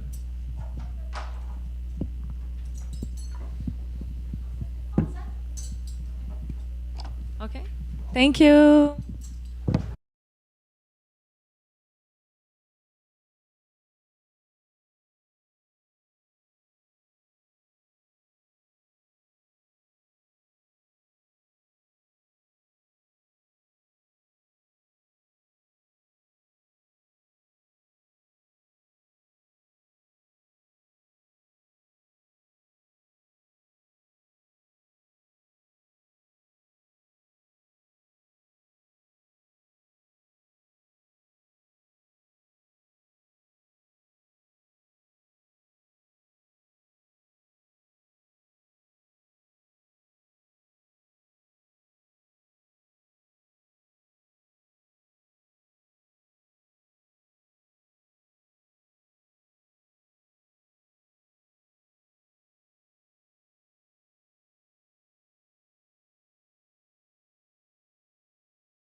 Good. Well, Benoit, you know, we didn't know if we were going to be able to see you this week after your original opponent, Yoel, fell out. So I guess, how far back did you hear about the opponent change, and was it important for you to stay on this card in Montreal? Yeah, the most important thing for me was I'm here. I'm ready for a fight, and I really wanted to fight here in Quebec. I love the fact that it's the home soils of so many champions like GSP. There is Manon Fiorot, who can become the first undisputed French champion, and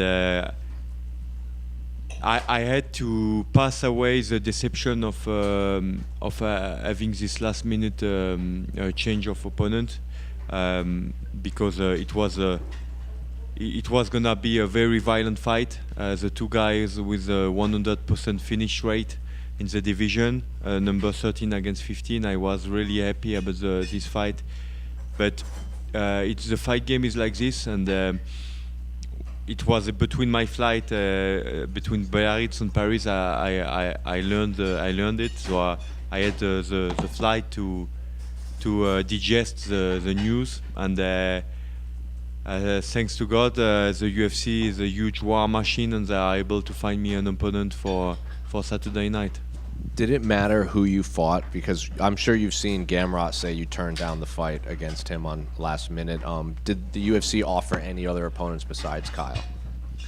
I think everybody knows me now. I think if he could have done it in Montreal, you all know it was gonna happen. But what I wanted to do is fight in Montreal.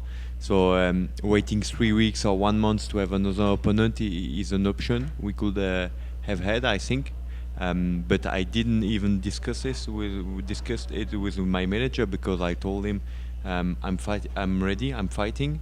And, if the UFC wants to fight me to fight Gamrot in 2 weeks, I will do my job on Saturday night, and I will be there in 2 weeks. No, don't worry about it.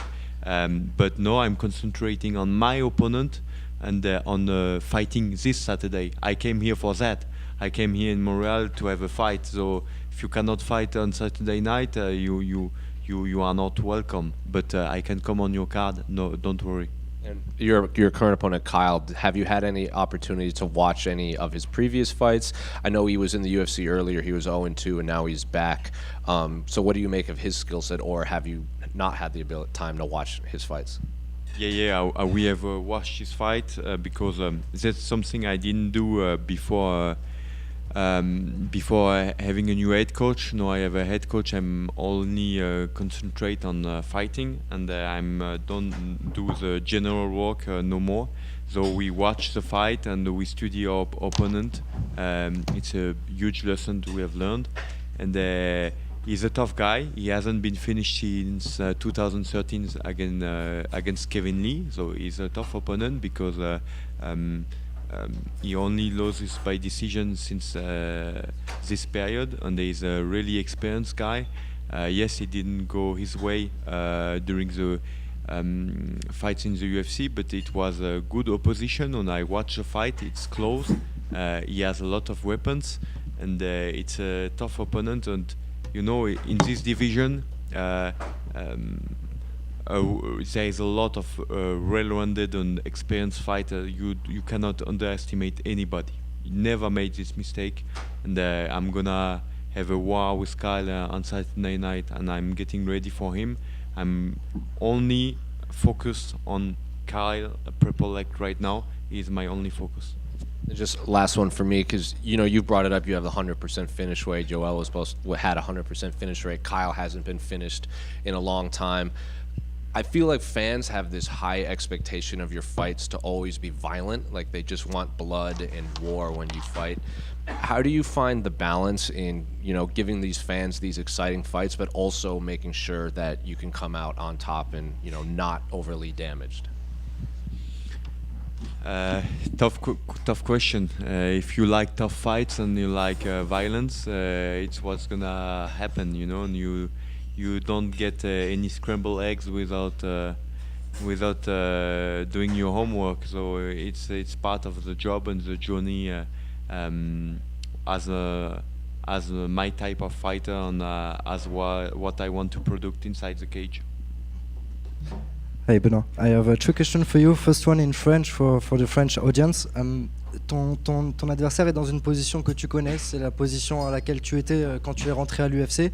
Tu es ultra favori sur le papier, mais est-ce que le fait que tu t'es retrouvé dans sa situation, ça te donne entre guillemets un avantage pour ne pas le sous-estimer et prendre ce genre de combattant très très au sérieux malgré ce que peut indiquer les odds et les analystes? Non, je le prends très au sérieux. C'est un combattant qui est en France, qui ferait partie des mieux classés chez les lightweight mondialement. C'est quelqu'un qui est solide, qui a une vraie expérience. Nicolas le compare un peu au Michael Lebou canadien. C'est un peu le cas. C'est un mec qui tape tous les prospects canadiens qui sont aux portes de l'UFC et qui se positionne toujours comme potentiel revenant pour cette organisation. Là, il a cette opportunité. On est tous arrivés à l'UFC comme ça, quasiment, avec une opportunité qui nous a été donnée. en étant prêt et préparé. Il devait faire le main event de l'orga, une grosse orga locale. Ça rappelle des choses qui sont déjà arrivées en France, donc à ne pas sous-estimer. I switch in English. There is a lot of noise around you the last years. Simple question: how do you feel technically and personally today, with all the changement you've done? I feel a lot better because after the Dustin Poirier fight, it was hard for me to take lessons because it was in special conditions. But with the Moicano fight, I had no excuse, and I had to made a lot of changes, and I recognized a lot of weakness and a lot of stuff I can work on, and I'm happy I'm working on that direction, and I'm really happy to be back to my soldier job and to only concentrate on training and getting better, and having a general having my back on doing the questioning on mental part for me. And last one for me, do you have something special in mind, or with the changement of opponents, it's a question of imposing your style in the cage, or with your new coach Nicolas Hoch, you plan something, without saying it, do you plan something special, or do you just want to go there and impose the BSD style? That's a hard question, but I think every fighter wants always to use his style to get the win. So it's I would say it's a mix of all of that, and the most important is to be proud of what you produce inside the cage and to get your hand raised. Thank you very much and good luck. Benoit, right here. Benoit, obviously your last two fights haven't gone your way. A difficult loss against Dustin Poirier first, a fight that you were doing very well in the early stages, and it didn't go your way. And then again last time out against Renato Moicano, a doctor stoppage, a disappointing way for that fight to end in France, in your home country. Fights like this, wanting to be on this Montreal card, was this part of the reason why you wanted to pick yourself up, get on this card, and kind of get back into the win column again? Yeah, I wanted. I had a lot of change to make after the Moicano fight. I made them. I have a head coach in for the MMA part, stuff I didn't had for a long time, and it make a lot of good to me because I concentrate on the training part and getting a better fighter. And the Joel Alvarez fight was a huge fight to make a statement and to come back, and we trained hard for this. We came here in Montreal for a fight. Obviously the Joel Alvarez fight was a fight that a lot of fans were excited about. I'm sure you were excited about that fight as well. Is that something that you would like to revisit now, or you believe with a win you're going to push on up into the top 10 and challenge an opponent up there? I don't like to make plans before anything is done, and you have to respect this game. And I have a tough opponent ahead of me on Saturday night, and I expect to do my job on Saturday night. And if it's the case, don't worry, I will let the news. Thank you. Benoit, right here. How did you wind up being your own coach for so long, and what made Nicholas the right choice to be the general for you? I have seen the job he has been doing from the outside. I have seen the job he has been doing with Nassourdine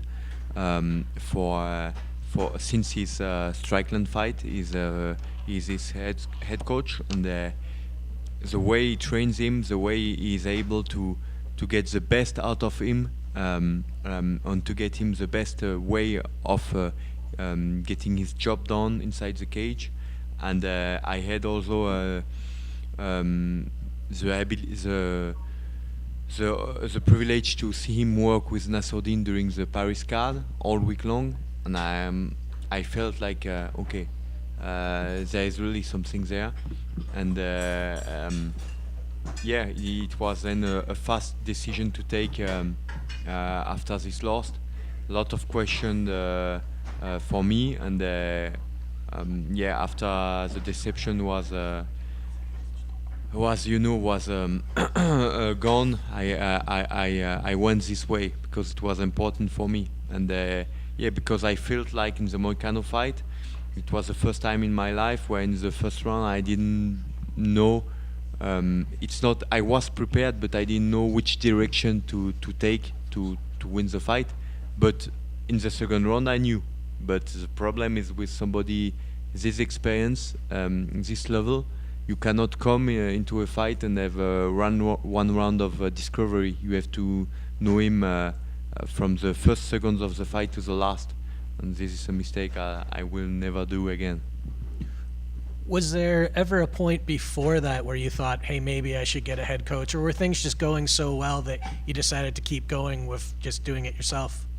Yeah, the problematic is if you look at my career, even on the Paris card, I'm from all the male fighter, I'm the one starting my MMA career in the latest time. I started MMA late in 2018 and I started my pro career in 2019. If you look on Tapology, nobody in the top 15 is unknown on Tapology before. Even Tsarukian, who is a lot younger than me, started in 2015 or 16. They are all doing this sport since a long time. I discovered a pair of mitts in 2018, so everything went very fast for me. But I'm blessed for this, and I think it's been the discipline and the will to get a better fighter, a skill set base that has been bringing me here, and the intensity, the fire that I bring into my fights. But the hardest part is not the first 1,000 steps, it's the 10 last steps in the UFC. The 10 last steps, it's all guys that I have long life experience. All the last guys I have been fighting were already in the MMA professional world when I was still in high school. So it's experience has also a value. I do believe it, and I feel like it's hard for me to learn those lessons this way because it's on your own soul, in front of a lot of people that are counting on you. You feel the weight, you discover the weight of the media, of a lot of stuff, but it's something you have to learn if you want to compete at this level, and it's something you have to deal with. Thank you. Bonjour Benoît, pouvez-vous me dire quel impact ça a sur votre préparation là, de vous battre ici en territoire ami au Québec? Comme je dis, en fait, c'est vraiment une carte qui est particulière pour moi. J'ai en plus de Rafael Dos Anjos, qui est un combattant que j'admire, il y a GSP, il en fait partie. J'aime beaucoup ce qu'a apporté le Québec à la francophonie française d'un point de vue du MMA. C'est vous qui avez performé au plus haut niveau bien avant les Français. Et aujourd'hui, on a aussi des athlètes qui sont très hauts. Et on pourrait avoir d'ailleurs notre première championne. Et voilà, historiquement, ça pèse lourd dans la balance. Parce que moi, je me suis, comme je dis, je me suis mis très tard au MMA, mais je m'y suis intéressé beaucoup, très vite. Et voilà, ça fait partie de l'histoire. C'est comme combattre au Madison Square Garden. Pour moi, le Center Bell, c'est là où il y a JSP qui a défendu sa ceinture un paquet de fois. Donc c'est un honneur. Et pour moi, c'était hors de question de venir ici, d'avoir fait une préparation complète. Et parce que mon adversaire se blesse, de ne pas combattre. Est-ce que c'est le meilleur des deux mondes pour vous, à savoir que vous allez être en territoire ami, vous allez être probablement accueilli en triomphe, mais d'un autre côté, vous n'êtes pas la pression d'évoluer à la maison en France? J'affronte un Canadien, donc je sais que le public canadien va être pour lui, mais bien évidemment, je sais que on est un peu cousins avec le Canada, donc je pense que ça va être assez sport. Et je pense que c'est un adversaire qui est très expérimenté, qui est dans cet état d'esprit-là aussi. Je m'attends à un combat dur, peu importe ce qu'en disent les gens. Je m'attends à un mec préparé. Comme je dis, c'est pas un hasard que le mec se fasse pas finir par des mecs comme Nordin Taleb ou Austin O'Bard. C'est que c'est un mec qui est solide. J'ai vu les combats. Il a même gagné des rounds contre des mecs très solides. Donc je m'attends à un combat dur et je suis prêt pour ça. Et ça va être le spectacle à Montréal. Merci beaucoup. Benoît, là, quand tu dis que tu es revenu en mode mentalité de chasseur, prédateur, etc., est-ce que ça passe par genre de la visualisation où tu imagines ce que tu vas faire à l'adversaire ou comment le combat va se passer et que comment est-ce que tu fais pour te mettre dans ce mode-là et qu'est-ce que ça veut dire du coup? Alors ça en fait partie, mais après c'est surtout le rôle de ton coach de te pousser à sortir cette version-là à l'entraînement régulièrement. Tu as pu un peu y assister. Donc et ça c'est la force d'avoir voilà un général, c'est que il va même si c'est mon naturel, il va aider à sortir le naturel le plus tôt possible, tout de suite à être dedans, concentré, focus et à aller chercher les solutions les plus simples et les plus fracassantes rapidement. Et là, si tu pouvais choisir la manière dont tu finis ton gars samedi, ce serait comment? Comme je dis, j'aime pas donner des prédictions parce que je respecte trop ce sport qui est un sport qui déchaîne toutes les passions justement parce qu'il y a toujours une incertitude. Merci.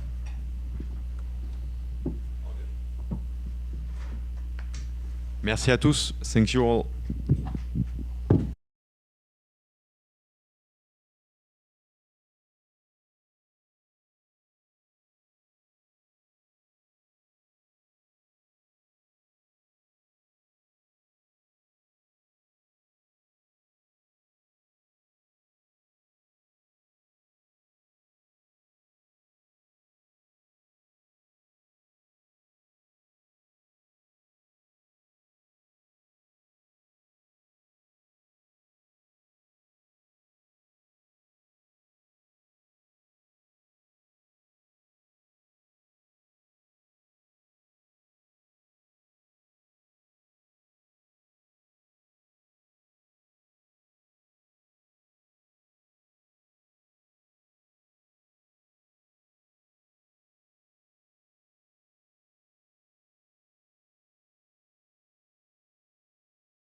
guys good? Well, Mike over here. What's up, man? I don't know if you've seen the clip going around already, but, Charles was in here earlier, and, a lot of what he's building this in his mind is Canada versus the US type thing. He's using hashtags like 51st state, free speech, all this stuff on Instagram. He said that, he respects that he's in the position he's in because you're the big name in Canada, and that's why you guys are the featured prelims, but he didn't appreciate Canadians booing the national anthem, so someone has to pay. So that is how he is building this fight to himself, so I'm curious, do you have a response to that? Yeah, man, if he wants to build that extra pressure for himself, or, if that's what he needs to do to motivate himself, go for it. For me, I'm focused on the task at hand, which is a fight in the octagon. I'm not focused on all the outside things that you could possibly,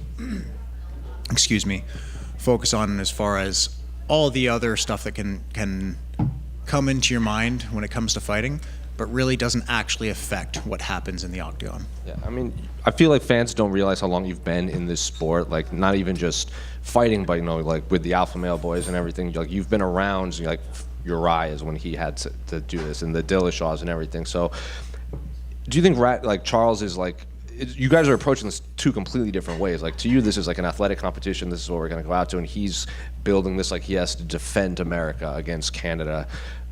It's just, I guess, how do you it's like I said, two different ways to approach this. I don't really know how to phrase this, but when you see someone doing that, it's like, all right, that's just noise that you're bringing in. Like you don't need that. It's just an athletic competition.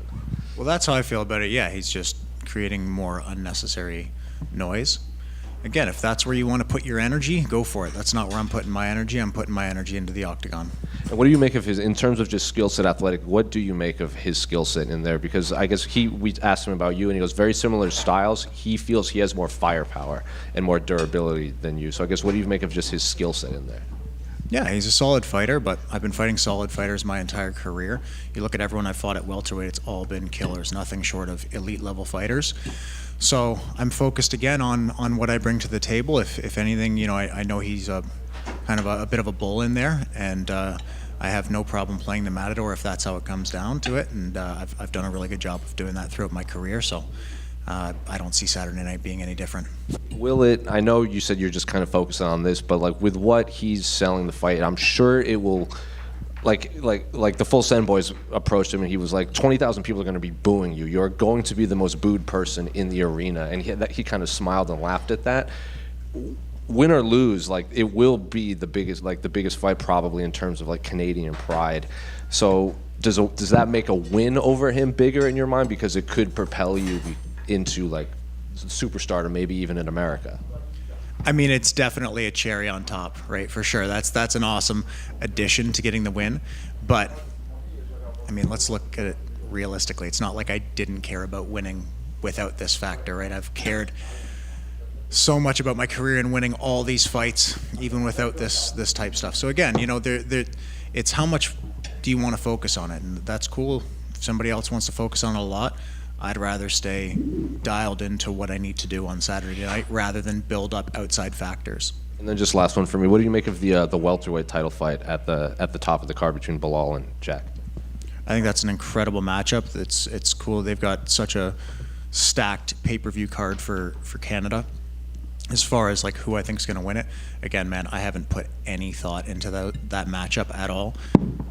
Still just dialed in on my performance on Saturday night, focused on having the best performance in my career to date. Mike, right here. To your, there we go.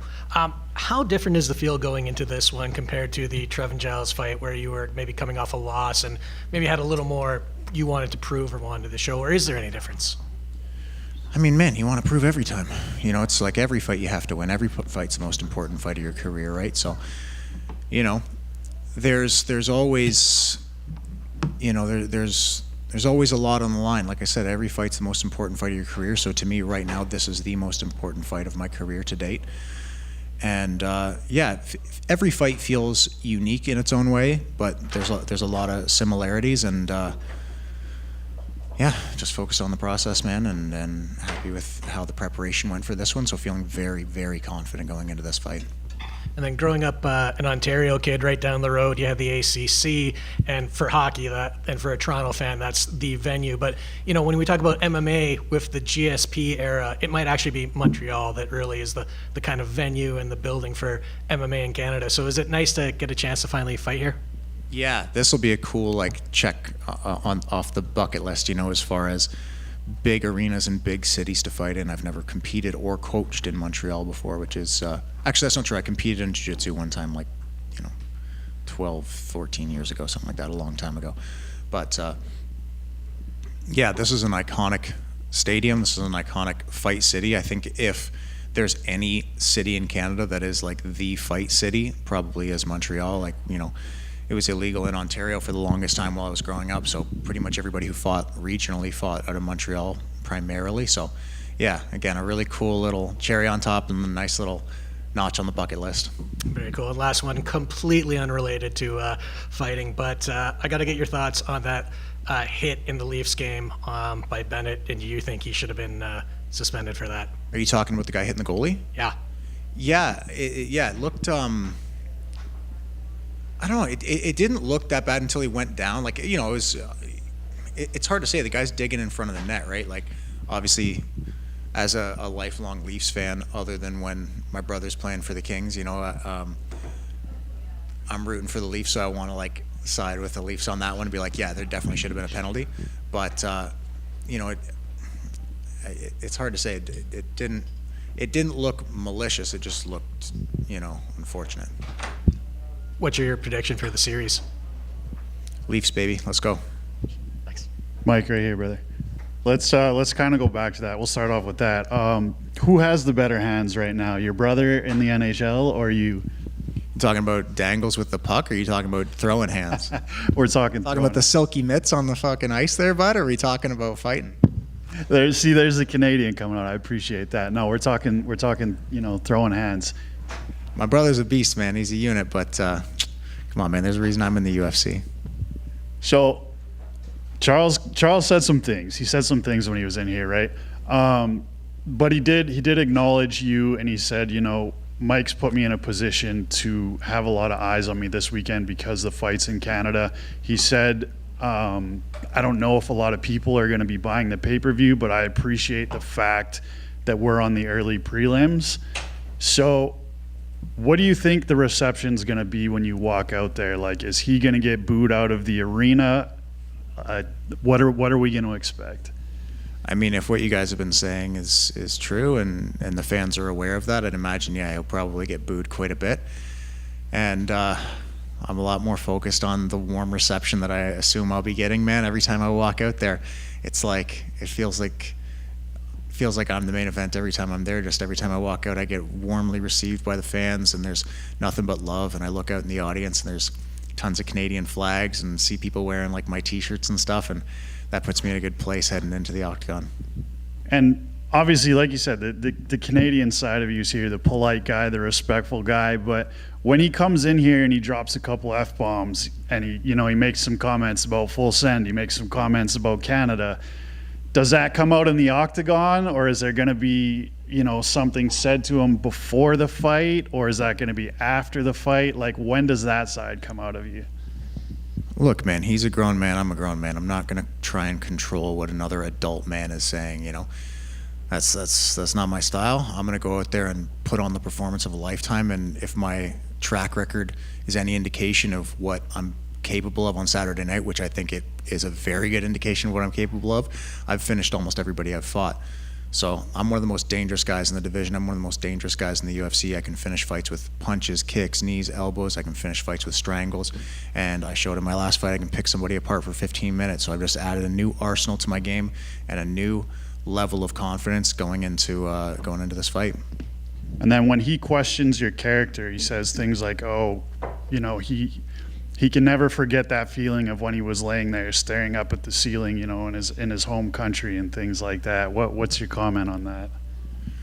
Man, it seems like we're both really focused on me. You know what I mean? Like that's I don't care what this guy's doing. It's cool, man. You're a solid fighter, dude. Everybody in the UFC is a solid fighter. Like, every fight moving forward should be the toughest guy I've ever fought, and this guy might be one of the best guys I've ever fought. But I'm focused on myself. I'm focused on my process. I'm with my team. I've had the best camp of my life. I'm the most prepared I've ever been. I'm the best I've ever been. I'm the most dangerous I've ever been. I feel pretty calm right now, dude. You got a mic. You got bright lights on me. My pulse is, sitting at 50 beats per minute. Dude, I feel calm. I feel ready to go. I feel ready to pick this guy apart, and I feel ready to do my thing in there. Final message for the Canadian fans showing up, coming to cheer you on this weekend, and maybe a final message for Charles Radtke. Yeah, I'll stick to the Canadian fans, man. I love you guys. Appreciate the support. I always come to put a show on, and I come to represent you guys best I can. Let's go. Just one last quick one. Is it a bit of a missed opportunity? He was asked this as well. Is it a bit of a missed opportunity to not have you guys on the press conference tomorrow? I mean, they're probably, from what I'm hearing, there probably would have been some words exchanged, so maybe a little bit. But I think being the featured prelim is a pretty cool opportunity too, where we're going to be on Sportsnet and we're going to be potentially more accessible to fans rather than having to pay for the pay-per-view. So might get some more eyes on us. So it's just yeah. At the end of the day, like I said, I feel like the show's about me each time I get in there. It's about my performance, and I'm focused on myself. So whether we're the first early prelim on Fight Pass or we're the main event, it doesn't really matter to me. Thank you. Mike right here. Speaking with you before and after your last fight, obviously coming off that Neil Magny loss, it seemed like there was a lot of tension there. There was a lot of pressure on yourself to go back out and get that win, get back into the win column. if you were to compare the preparation for that fight in Edmonton to the preparation for this fight here in Montreal, do you see similarities? Are you putting equal pressure on yourself to kind of continue on and put a run together now? Well, like I said, man, every fight's the most important fight of your career. It's not like, oh, I'm coming off a win, so it's not as important to get another win. Like, you have to win every fight, man. Every fight is the most important fight of your career. So preparation for this one, there's a lot of similarities as far as preparation, but yeah, all I can say is feeling good, feeling dialed. Thank you.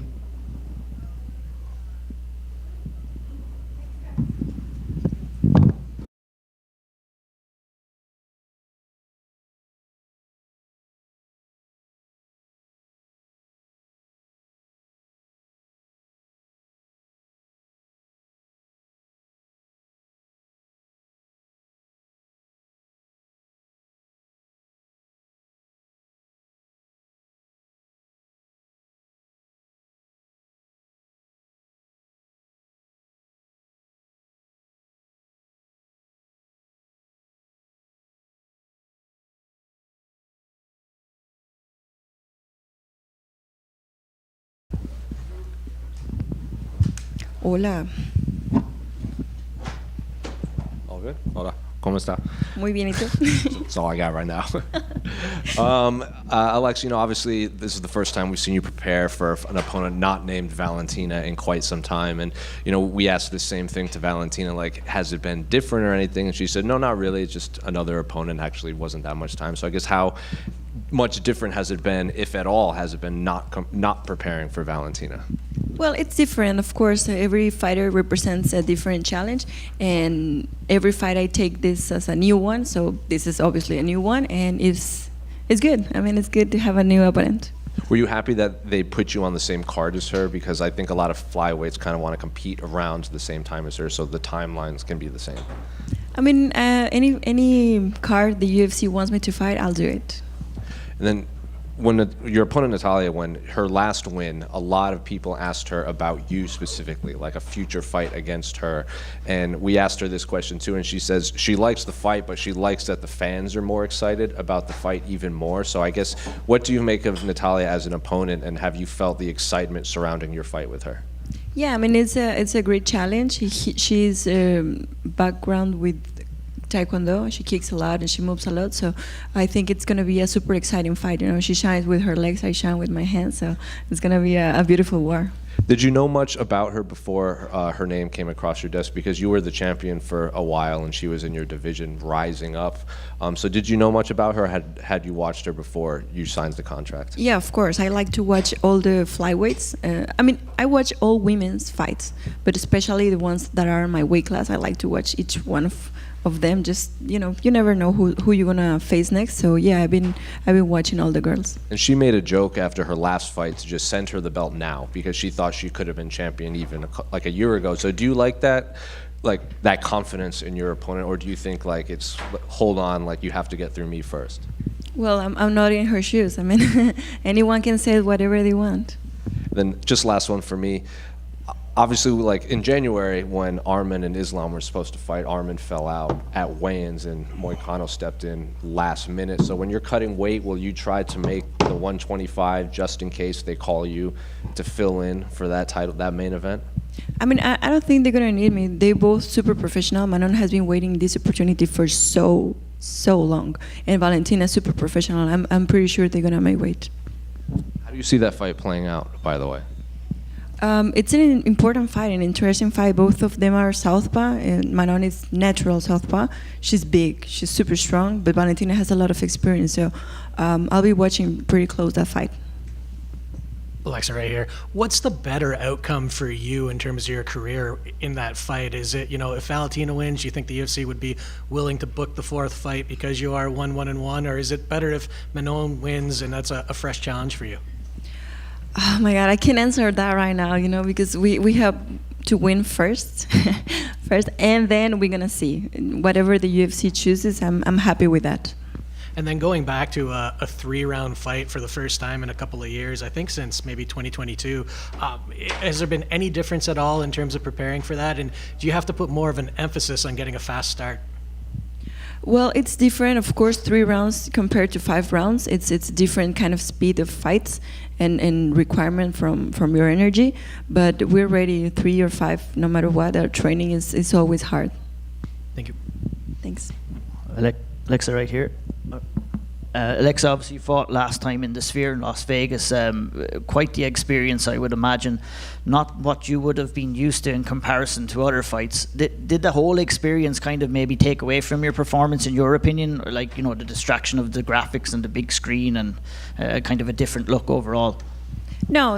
It wasn't my night. It was a bad night for Mexico. And I mean, I just came back to the gym as soon as possible and trained hard again. Thank you.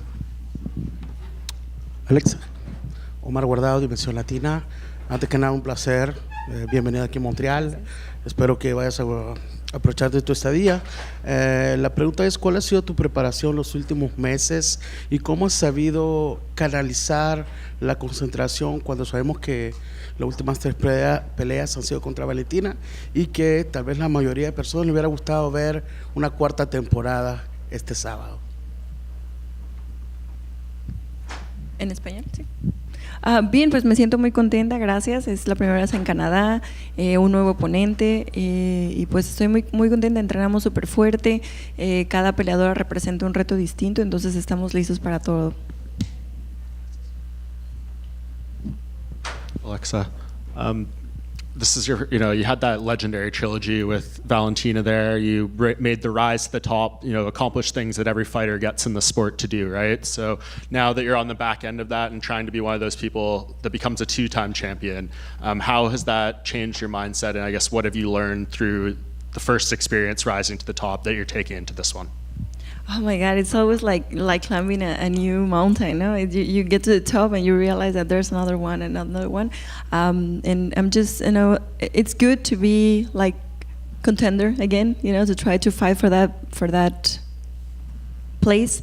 And yeah, I mean, just training super hard. Thank you.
Here.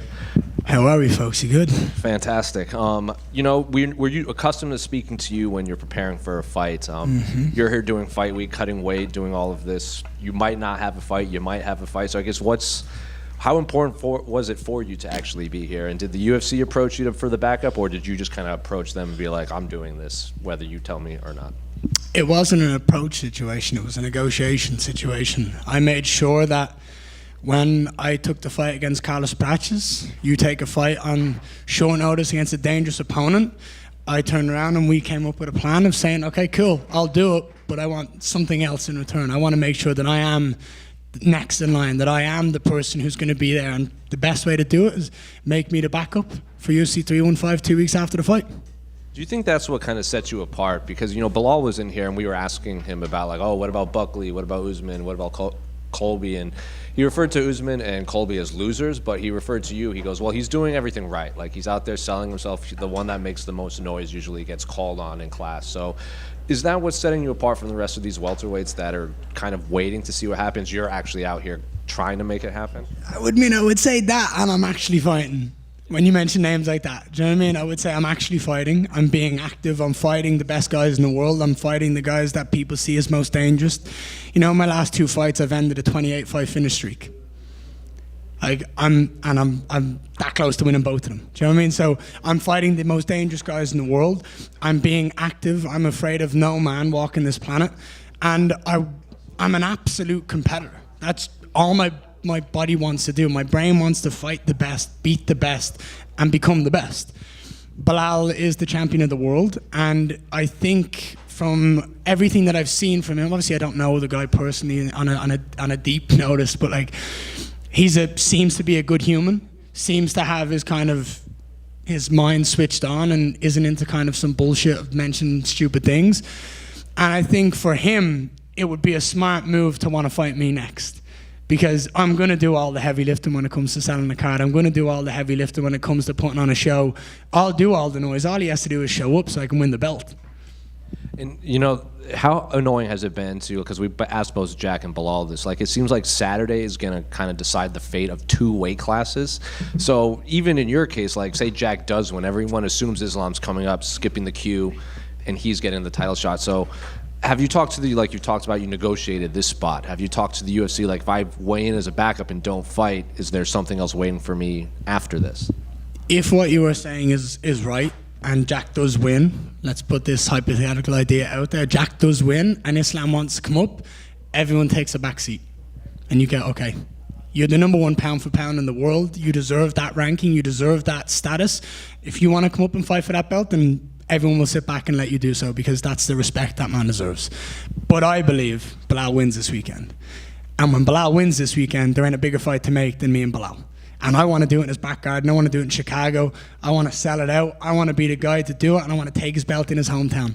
That was going to be my next question. How enticing does that sound to, it might, Belal has, to his credit, has wanted to stay active. It's his body that hasn't let him stay active. So do you think that is a realistic possibility? Like, I'm sure Belal will want it. It's whether I think if he puts his mind to it after this fight and he gets out of here relatively unscathed, I don't see why not. I had a 5-round fight 2 weeks ago, mate. I'm here. So I think if he wants it hard enough, he can make it happen. If he doesn't want it and mentally he's like, oh, that's a tough one, I'll say I'm injured. Then it all depends, you know what I mean? We find out often how tough people are mentally when opportunities like this come about. I think for him it would be idiotic to not want to fight in his hometown and defend his belt on home soil, regardless of who's in front of him. That's like from me a fight in Dublin and going, would you fight anyone in Dublin? Me going, oh, you know, I can't. I'd tear off a leg and still fight in Dublin if I could. Then just last one for me. It seems, you know, your son has stolen the spotlight a bit yesterday at the partner day. He was running around with microphones trying to interview everyone, giving Jack candy. So I guess is he aware of how popular he's become? And what do you and Layla make of how popular he's become on the internet? So we have this kind of talk all the time about, like, my son. And he is just trying to be like his dad. That is all he is trying to be. He is just seeing what his dad does. He has the exact same energy as I do, and he is just copying me. Dude, when I tell you last night, we left this hotel and decided to walk home, and I took maybe about 50 photos with fans on the way home. He was getting annoyed that he was not getting photos as well. I had to take him out of his buggy and take photos with fans and him because he just wants to copy everything. If I lie down on a massage table, the kid wants a massage as well. Last night I was up getting a massage with Heather with the PI with my whole team with me, and he's like, Olivia, can I have a massage? Do you know what I mean? He goes into the gym, he wants to lift weights and squats. He goes into the gym, he wants to hit pads. Like he is a mirror. And as a father, I've learned that everything I do will be reflected in my son. And if I curse, my son will probably curse. If I do and treat people in the right way, my son will do the same. If I say my please and thank yous, it's setting a good example to him. When I'm doing everything that I'm doing, it's hard not for him to want to copy daddy because he's seeing how much fun I have and how much dedication. But yeah, the kid's a superstar. Whether he knows it or not, like he's a superstar and he steals everything. He steals all the shows. Any fear that when he has to go to school, he's going to start like wheel kicking people out of nowhere? Dude, I have seen him already when we go to like some play areas. I have stopped some like bad situations already. Like I see what he's about to do and I'm like, do not need that kid in the head. He's just, again, because him, it's just playing like at the end, this is another one I think about, right? I go to sparring. So I'll spar in Brazil or I'll spar in England or wherever I am in the world. And I'll use Marco Tullio for an example, one of my good friends. Me and him will try beat the shit out of each other for 5 minutes. Then we'll hug each other afterwards, we'll sit down, we'll chat about it, we'll go get food afterwards. He has the same idea. Oh, well, my dad does it with his friends, so why can't I do it with mine? I have to go, yeah, the kid didn't sign up to do that. you gotta understand it. So we'll figure it out, but it's a process. He's still only 2.5, which is mental, but we'll get there at some point. Yeah, brother.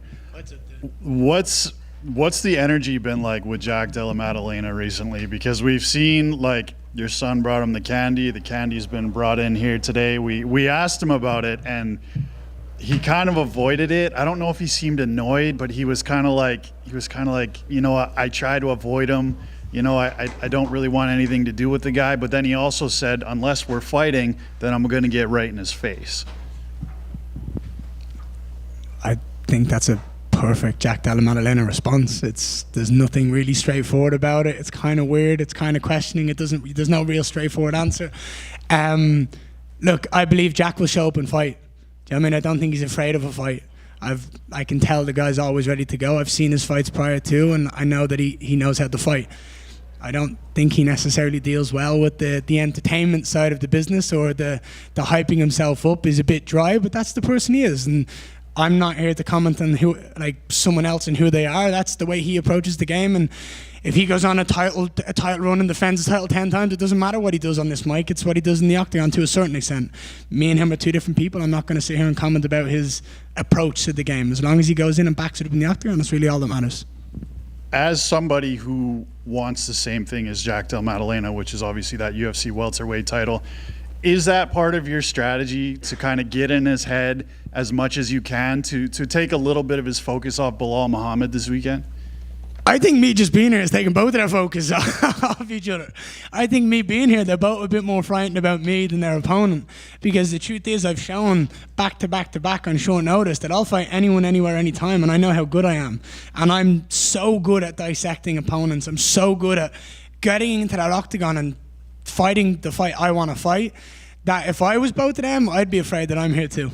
And then finally, do you encourage somebody to kind of push back on you a little bit? Like we saw the pizza with D-Rod, we've seen the M&Ms. Like, are you waiting for the day that somebody does something back towards you, like just banter-wise?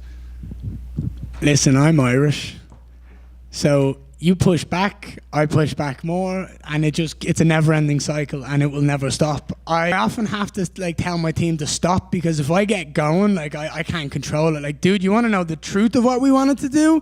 We wanted to hire a pizza truck and put it outside the hotel, and I wanted to say free pizzas for anyone named Jack Della Maddalena, but we had to have a license to sell stuff, and we were we tried to do it, and I just thought, God, that would be so fucking funny if we could pull something off like that and just create good content, wind people up, be interesting, because we've also said that we had a conversation last week in Kansas about it and stuff. The UFC has no lack of good fighters. You can look at any fighter in any roster, they're all good fighters. They're all the best in the world, that's why they're in the UFC, and they're all striving to be the best. But personalities, people that are interesting, Do you know what I mean? When you talk about stardom and superstars and genuine interest that is outside of the UFC bubble, that's what people are finding hard to break through. And it's things like energy and aura and having a laugh and all that I find like people just don't get. And we're trying to just have a lot of fun on this journey, because the journey is the most important part. And I never want to sit there and go, well, oh, you know, I missed out on so many opportunities to have a laugh and like wind people up. So I will always let that 16-year-old mischievous kid inside me come out if I can, because it's security's job to stop me and it's other people's job to kind of rein me back. But yeah, I think it's only going to get worse, to be honest. Hey Jan, first congrats about your last win. The transition was perfect. I want to ask you about the boards and skill set. Is your skills who build your confidence, or you begin MMA with this kind of confidence and that's helped you to become the fighter you are today? That's a very good question. Thanks. I think you need to have confidence regardless of your skill set. Because you can be a fighter who doesn't have the best skill set in the world, and we've seen it many times in the UFC where fighters who just have heart and toughness, they can beat people who are more talented than them. So that you need to have that confidence. You need to have that willpower and that mental strength. But when you mix it with skill set and that elite talent, it becomes a very, very dangerous combination. And that's when you start to see people like John Jones and like Anderson Silva, who just become dominant and untouchable because they have this aura of, I know how good I am, I'm going to show the world, and I have the skill set to back it up and beat anyone, anywhere, anytime. So I think confidence is the first thing you need to have, because you can build your skill set. It's hard to build a confidence, and the more you naturally have it and the more you genuinely believe it, the better it is. And last one for me, like, do you have no injuries after your fights? No, I'm good. I've told everyone this before. I approach this game a lot more professionally than most in this world. I maintain a healthy diet. I maintain a professional attitude inside and outside of fight camps, because I always want to be ready. And this weekend for me, like, I see a lot of people asking questions about, like, I seen Belal yesterday say, like, why is he even here? I'm here as an insurance policy. I'm here as an insurance policy to make sure that all the fans that have paid for tickets to this event, all the people that have paid for this pay-per-view, if something happens, which we've seen many times before, let me take you back 3 months ago to Islam Makhachev versus Arman Tsarukyan. If something happens, they're all going to get a better fight than they paid for. So that's why I'm here, because I never want an opportunity to come my way, and because of my own choices, I can't say yes. So for me, I will always be ready. And last one for me, is the media training important as wrestling, boxing today in 2025? You talk about character. Mm-hmm. How important is to have one today for a UFC fighter, no matter which ranking? Again, like I said, there's many good fighters in the UFC. There's many great fighters in the UFC who are phenomenally talented in this sport. But I believe being able to speak things into existence, being able to talk well and connect with the audience who are watching is something that's so important. I believe a lot of fighters don't understand the importance of it, but if you want to be someone who can control the narrative and someone who can garner attention outside of the sport, it brings a lot of power when you step into that octagon, when you have negotiations. You know what I mean? When you look at the biggest stars in the world, you know what I mean? They can pretty much make whatever they want happen because they have that power. If Cristiano Ronaldo wants to go to any football team in the world, he can, because he's Cristiano Ronaldo. Everyone knows what he can do when he gets on the field, but he has this power outside that is levels above everyone else. And for me, I just want to be the best version of me. I want to stay true to my character, but I also want to make sure the fans understand who I am. They see the love that I have for this game. They see the fan that I was of this sport in that octagon. When I'm sitting there going, this is what we live for. I'm in this octagon. I've been there many times against my opponent saying, this is what we're here for. This is what we dreamt about. Let's go and put on a show. So for me, I think it's super important as well. Thank you very much. And one more over here. I think unfairly, some fans might, they might consider Belal maybe not the most exciting fighter. Jack might be the more exciting fighter, like, in the fight. Belal was in here, he feels that he is the best trash talker in the division. So for you, I guess, which would be more, this is Belal's words, not mine. Which would be more interesting to you? I know you want the belt, but would it be the build-up with Belal or the fight with Jack that would excite you more? Come on, you know the answer to that question already. Like, that's kind of, I love you, but that's kind of a silly question. The belt. I want to be the best in the world. Anything, anyone, I don't care who it is, I don't care how they got it. If they've got the belt, that's what I want. That's it. If Jack wins this weekend and he gets the belt, I couldn't care about Jack. It's the belt that I want. If Belal wins and he has the belt, I don't care about Belal. I care about the belt. I want that belt so I can control this welterweight division and I can do what I want when I want. And I want to be active. I want to fight the best of the best of the best. I want to keep that momentum going. I've talked to you guys about consistency. I'm the second most active fighter since I made my UFC debut in the UFC. The second to only Alexis Poitin. Do you know what I mean? He's at 11, I've had 10. Do you know what I mean? I am as active gets. I fight the best guys. I've got 5 wins against top 15 right now. I want to fight. I want to prove that I'm the best by beating the best. I want to hold that belt so I can fight the next best guy time and time again. And I can have those legendary like title reigns where you look back and you see. Because for me, the greatest of all time in the Mount Rushmore, they've all eventually moved up, but they've ran through their division. The John Jones, the Anderson Silvas, the GSPs, the Mighty Mouses. They dominated the division until there was no one left. And then it's, okay, let's go up and have that super fight when the time is right.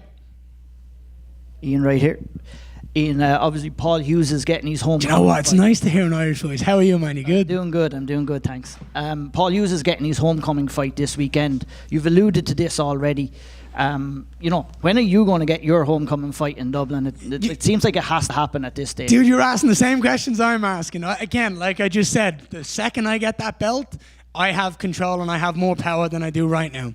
So for me, the focus is getting that belt strapped down my waist, and then we can have genuinely serious conversations about it.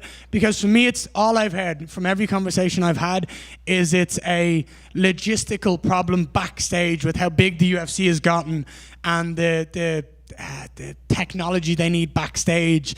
That's the problem I've heard. I don't think it's the fact that it's not a big enough stadium in the world, but I think it's more, we've got Croke Park, we've got the Aviva we could do. Do you know what I mean? We need to find a way around that and make it possible.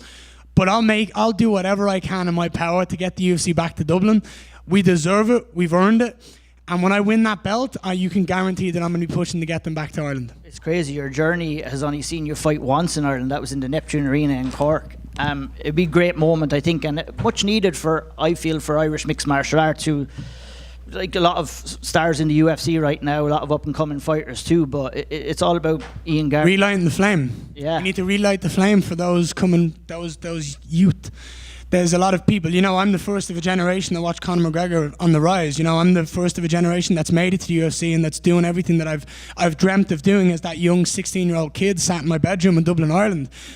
We can create that again, and we need to have an event in Dublin, Ireland, because kids cannot travel across the world. They can't travel across the world and feel that energy in that environment. The Fighting Irish is a phrase for a reason. It's in our history, it's in our blood, it's in our DNA. So to bring the UFC back to Dublin, Ireland, it's a dream and a goal of mine, and I'm not going to rest until that happens. I don't care how it gets done, it will get done, and when I have that belt, I told you I have a lot more manipulation, a lot more power. Ian, last one from me. I think following your career, you've always taken great pride in how you prepare for fights, breaking down your opponents, using their skill sets, what they're good at against them, right? That's been kind of taken away in recent times because you're fighting at such short notice. You've less time to prepare. Do you think it's just the UFC that have given you these opportunities, or now you're at a certain level that, you know, you can just take on anyone at any time? Someone asked me this week, what's the biggest lesson I learned from the Shavkat fight? And it's that I'm better than I think I am. I was always confident. My skill set from a little kid growing up in Dublin, Ireland, I had confidence when I was playing Ga, hurling, whatever it was. I was always a confident individual. But when I set my mind to something, I know I can achieve it. And that fight showed me against the baddest man in the world in our division. You know, 18 fights, 18 finishes.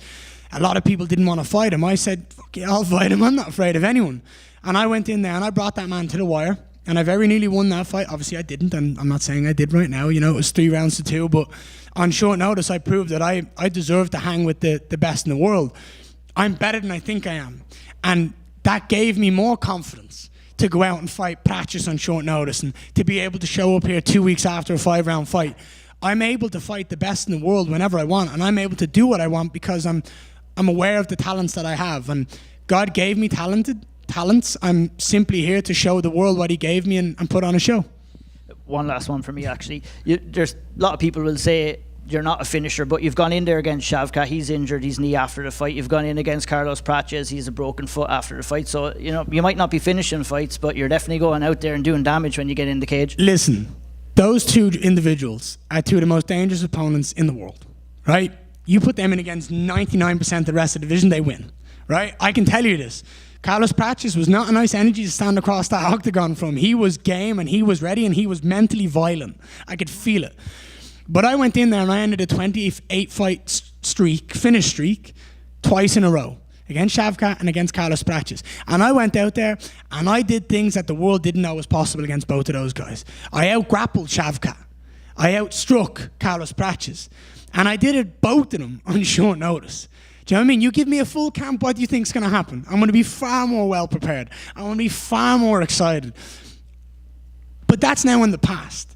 I know what I'm capable of doing to the entire division. I want to go out there, have fun, put on a show, sell out pay-per-views, sell out cards wherever I go. Do you know what I mean? I don't even necessarily want to be on pay-per-views. I don't want a paywall. I want to put on a show for the entire world to see. And for me, I just want to prove that I'm the best against the best opposition that the UFC has to offer. I'm not afraid of anyone. I really live that lifestyle of I will fight anyone, anywhere, anytime. And I want to always be in a position where when the UFC call me to save a card and they call the tall blonde and they go, look, we need you to save the card again. You know, you're our saving grace. Can you do it one more time? I always can say yes. So I have nothing but confidence in my ability that I can go out there. I've said it since day one. I'm going to be a world champion. It's inevitable. It's a matter of time. I'm going to get that belt wrapped around my waist by any means necessary. And this weekend could be the UFC's biggest heist ever. You know, back to back short notice fights. We pull off a heist like this, and then the power's all in my control. So I'm excited. Thank you, Ian. We got Usman and Buckley coming up, so I just wanted your thoughts on the fight and how you think the fight goes down. Who wins? I think Usman should be retired already. I think he's only in this to get a paycheck, and I think Joaquin Buckley's going to run through him. Thank you, guys. Enjoy the show.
doesn't say no, it's over.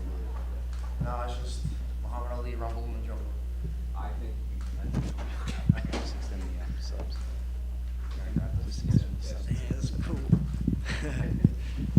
Well, you know, Kyle, we haven't seen you in the UFC for a while, so I guess it's just what's it like? I know you were preparing for a fight. It was obviously the day before, but just I guess what's it like to be back in front of these spotlights after so many years trying to get back in? Oh, it's the best feeling in the world. Like, I was, like you said, I was supposed to take a fight short notice, and then this came up short notice, and I'm like, this is the opportunity of a lifetime. This is a lottery shot. Now it's my time to prove myself why I do belong here and to stay here, and I would like to finish here. So, where were you when you got the call, and did you think, because a lot of guys that come back to the UFC, this is the route they have to take. They either have to string together a bunch of wins, become a champion of a major organization, and get re-signed, or they kind of have to be ready just in case this call comes. So did you expect that this is kind of what would probably have to happen to get back here? Oh, 100%. It's always better to stay ready so you don't have to get ready. So I figured, I'm already fighting. Well, I wasn't sure I was going to be fighting my opponent at Samurai, but now I'm here, obviously. So I was like, I have to seize this moment, and being on a 3-fight tear with first-round knockouts, securing a belt right after I left or I got released from the UFC. Now I'm re-signed, so I think that puts a big stamp into proving myself now. Is this best case scenario? Because we see a lot of guys that when they take not just re-signing but short notice fights in general, that they don't have to dwell on it for weeks. They don't have to do interviews about it for weeks. They're not thinking about this guy for weeks or months on time. It's just like a couple days and then they fight. They only have to focus on making weight and fighting. So I'm sure you would want a full camp to prepare for Benoit, but outside of that, is this best case scenario for your return? Oh, this is the best case scenario for anyone, not only myself, but anyone would be in my spot. But yeah, with a full camp, yeah, it's great, but I don't specifically prepare for anyone because everyone is always different every fight, and I'd rather adapt and bring the best version of myself out there that night, so I'm also unpredictable as well. And then looking at your previous run in the UFC to now, I guess, what do you want to do differently? Obviously, you want to win every fight, but is there changes maybe even outside of camp and outside of fighting that you've made that you want to kind of carry over into this current run? I want to show that I have evolved into a way better mixed martial artist, not only with my skill set, but also the IQ of the game, and to show that there's different levels of me that you saw from before, and that how I have evolved and basically belong here now. And then just a couple more. It's Benoit Saint Denis, a big name. He was in her earlier, and I was telling him there's this level of violence that people expect in his fights, whether that's fair or not. He either puts the guy away or he's leaving unconscious or covered in blood. So, is this the type of fight that you wanted, and what do you make of his skill set as a whole? Oh, he's a dog. Everyone's seen him fight, and he's good at what he does, but I'm also very good at what I do, and it's either I'm going to go out there like a tactician and put on a little clinic and slowly pick him apart, or I'm going to make this a dogfight and make it nasty for not only us, but it's going to be entertaining for everybody. Did you watch his last two fights when they happened, or did you have to go back and rewatch them? I watched them when they did happen, and I didn't really have to rewatch. I just let my coaches and team watch, and then they find what habits and what to look out for. Kyle back here.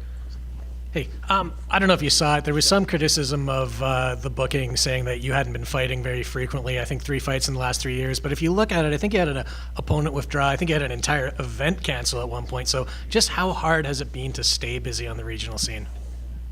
Oh, it's pretty difficult.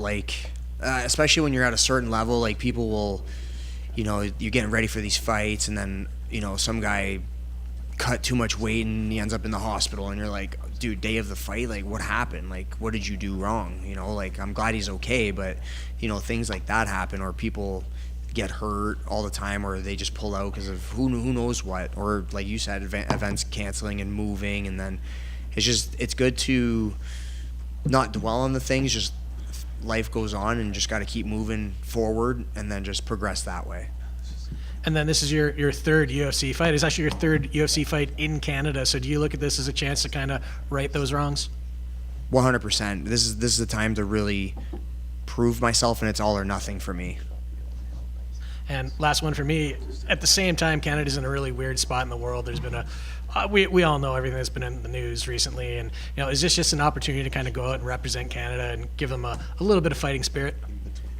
Yeah, 100%. Like, I want to go in there and show them, like, we Canadians are, we're pretty badass. Like, we're tough. We have the grit. We're great athletes. We're all great people.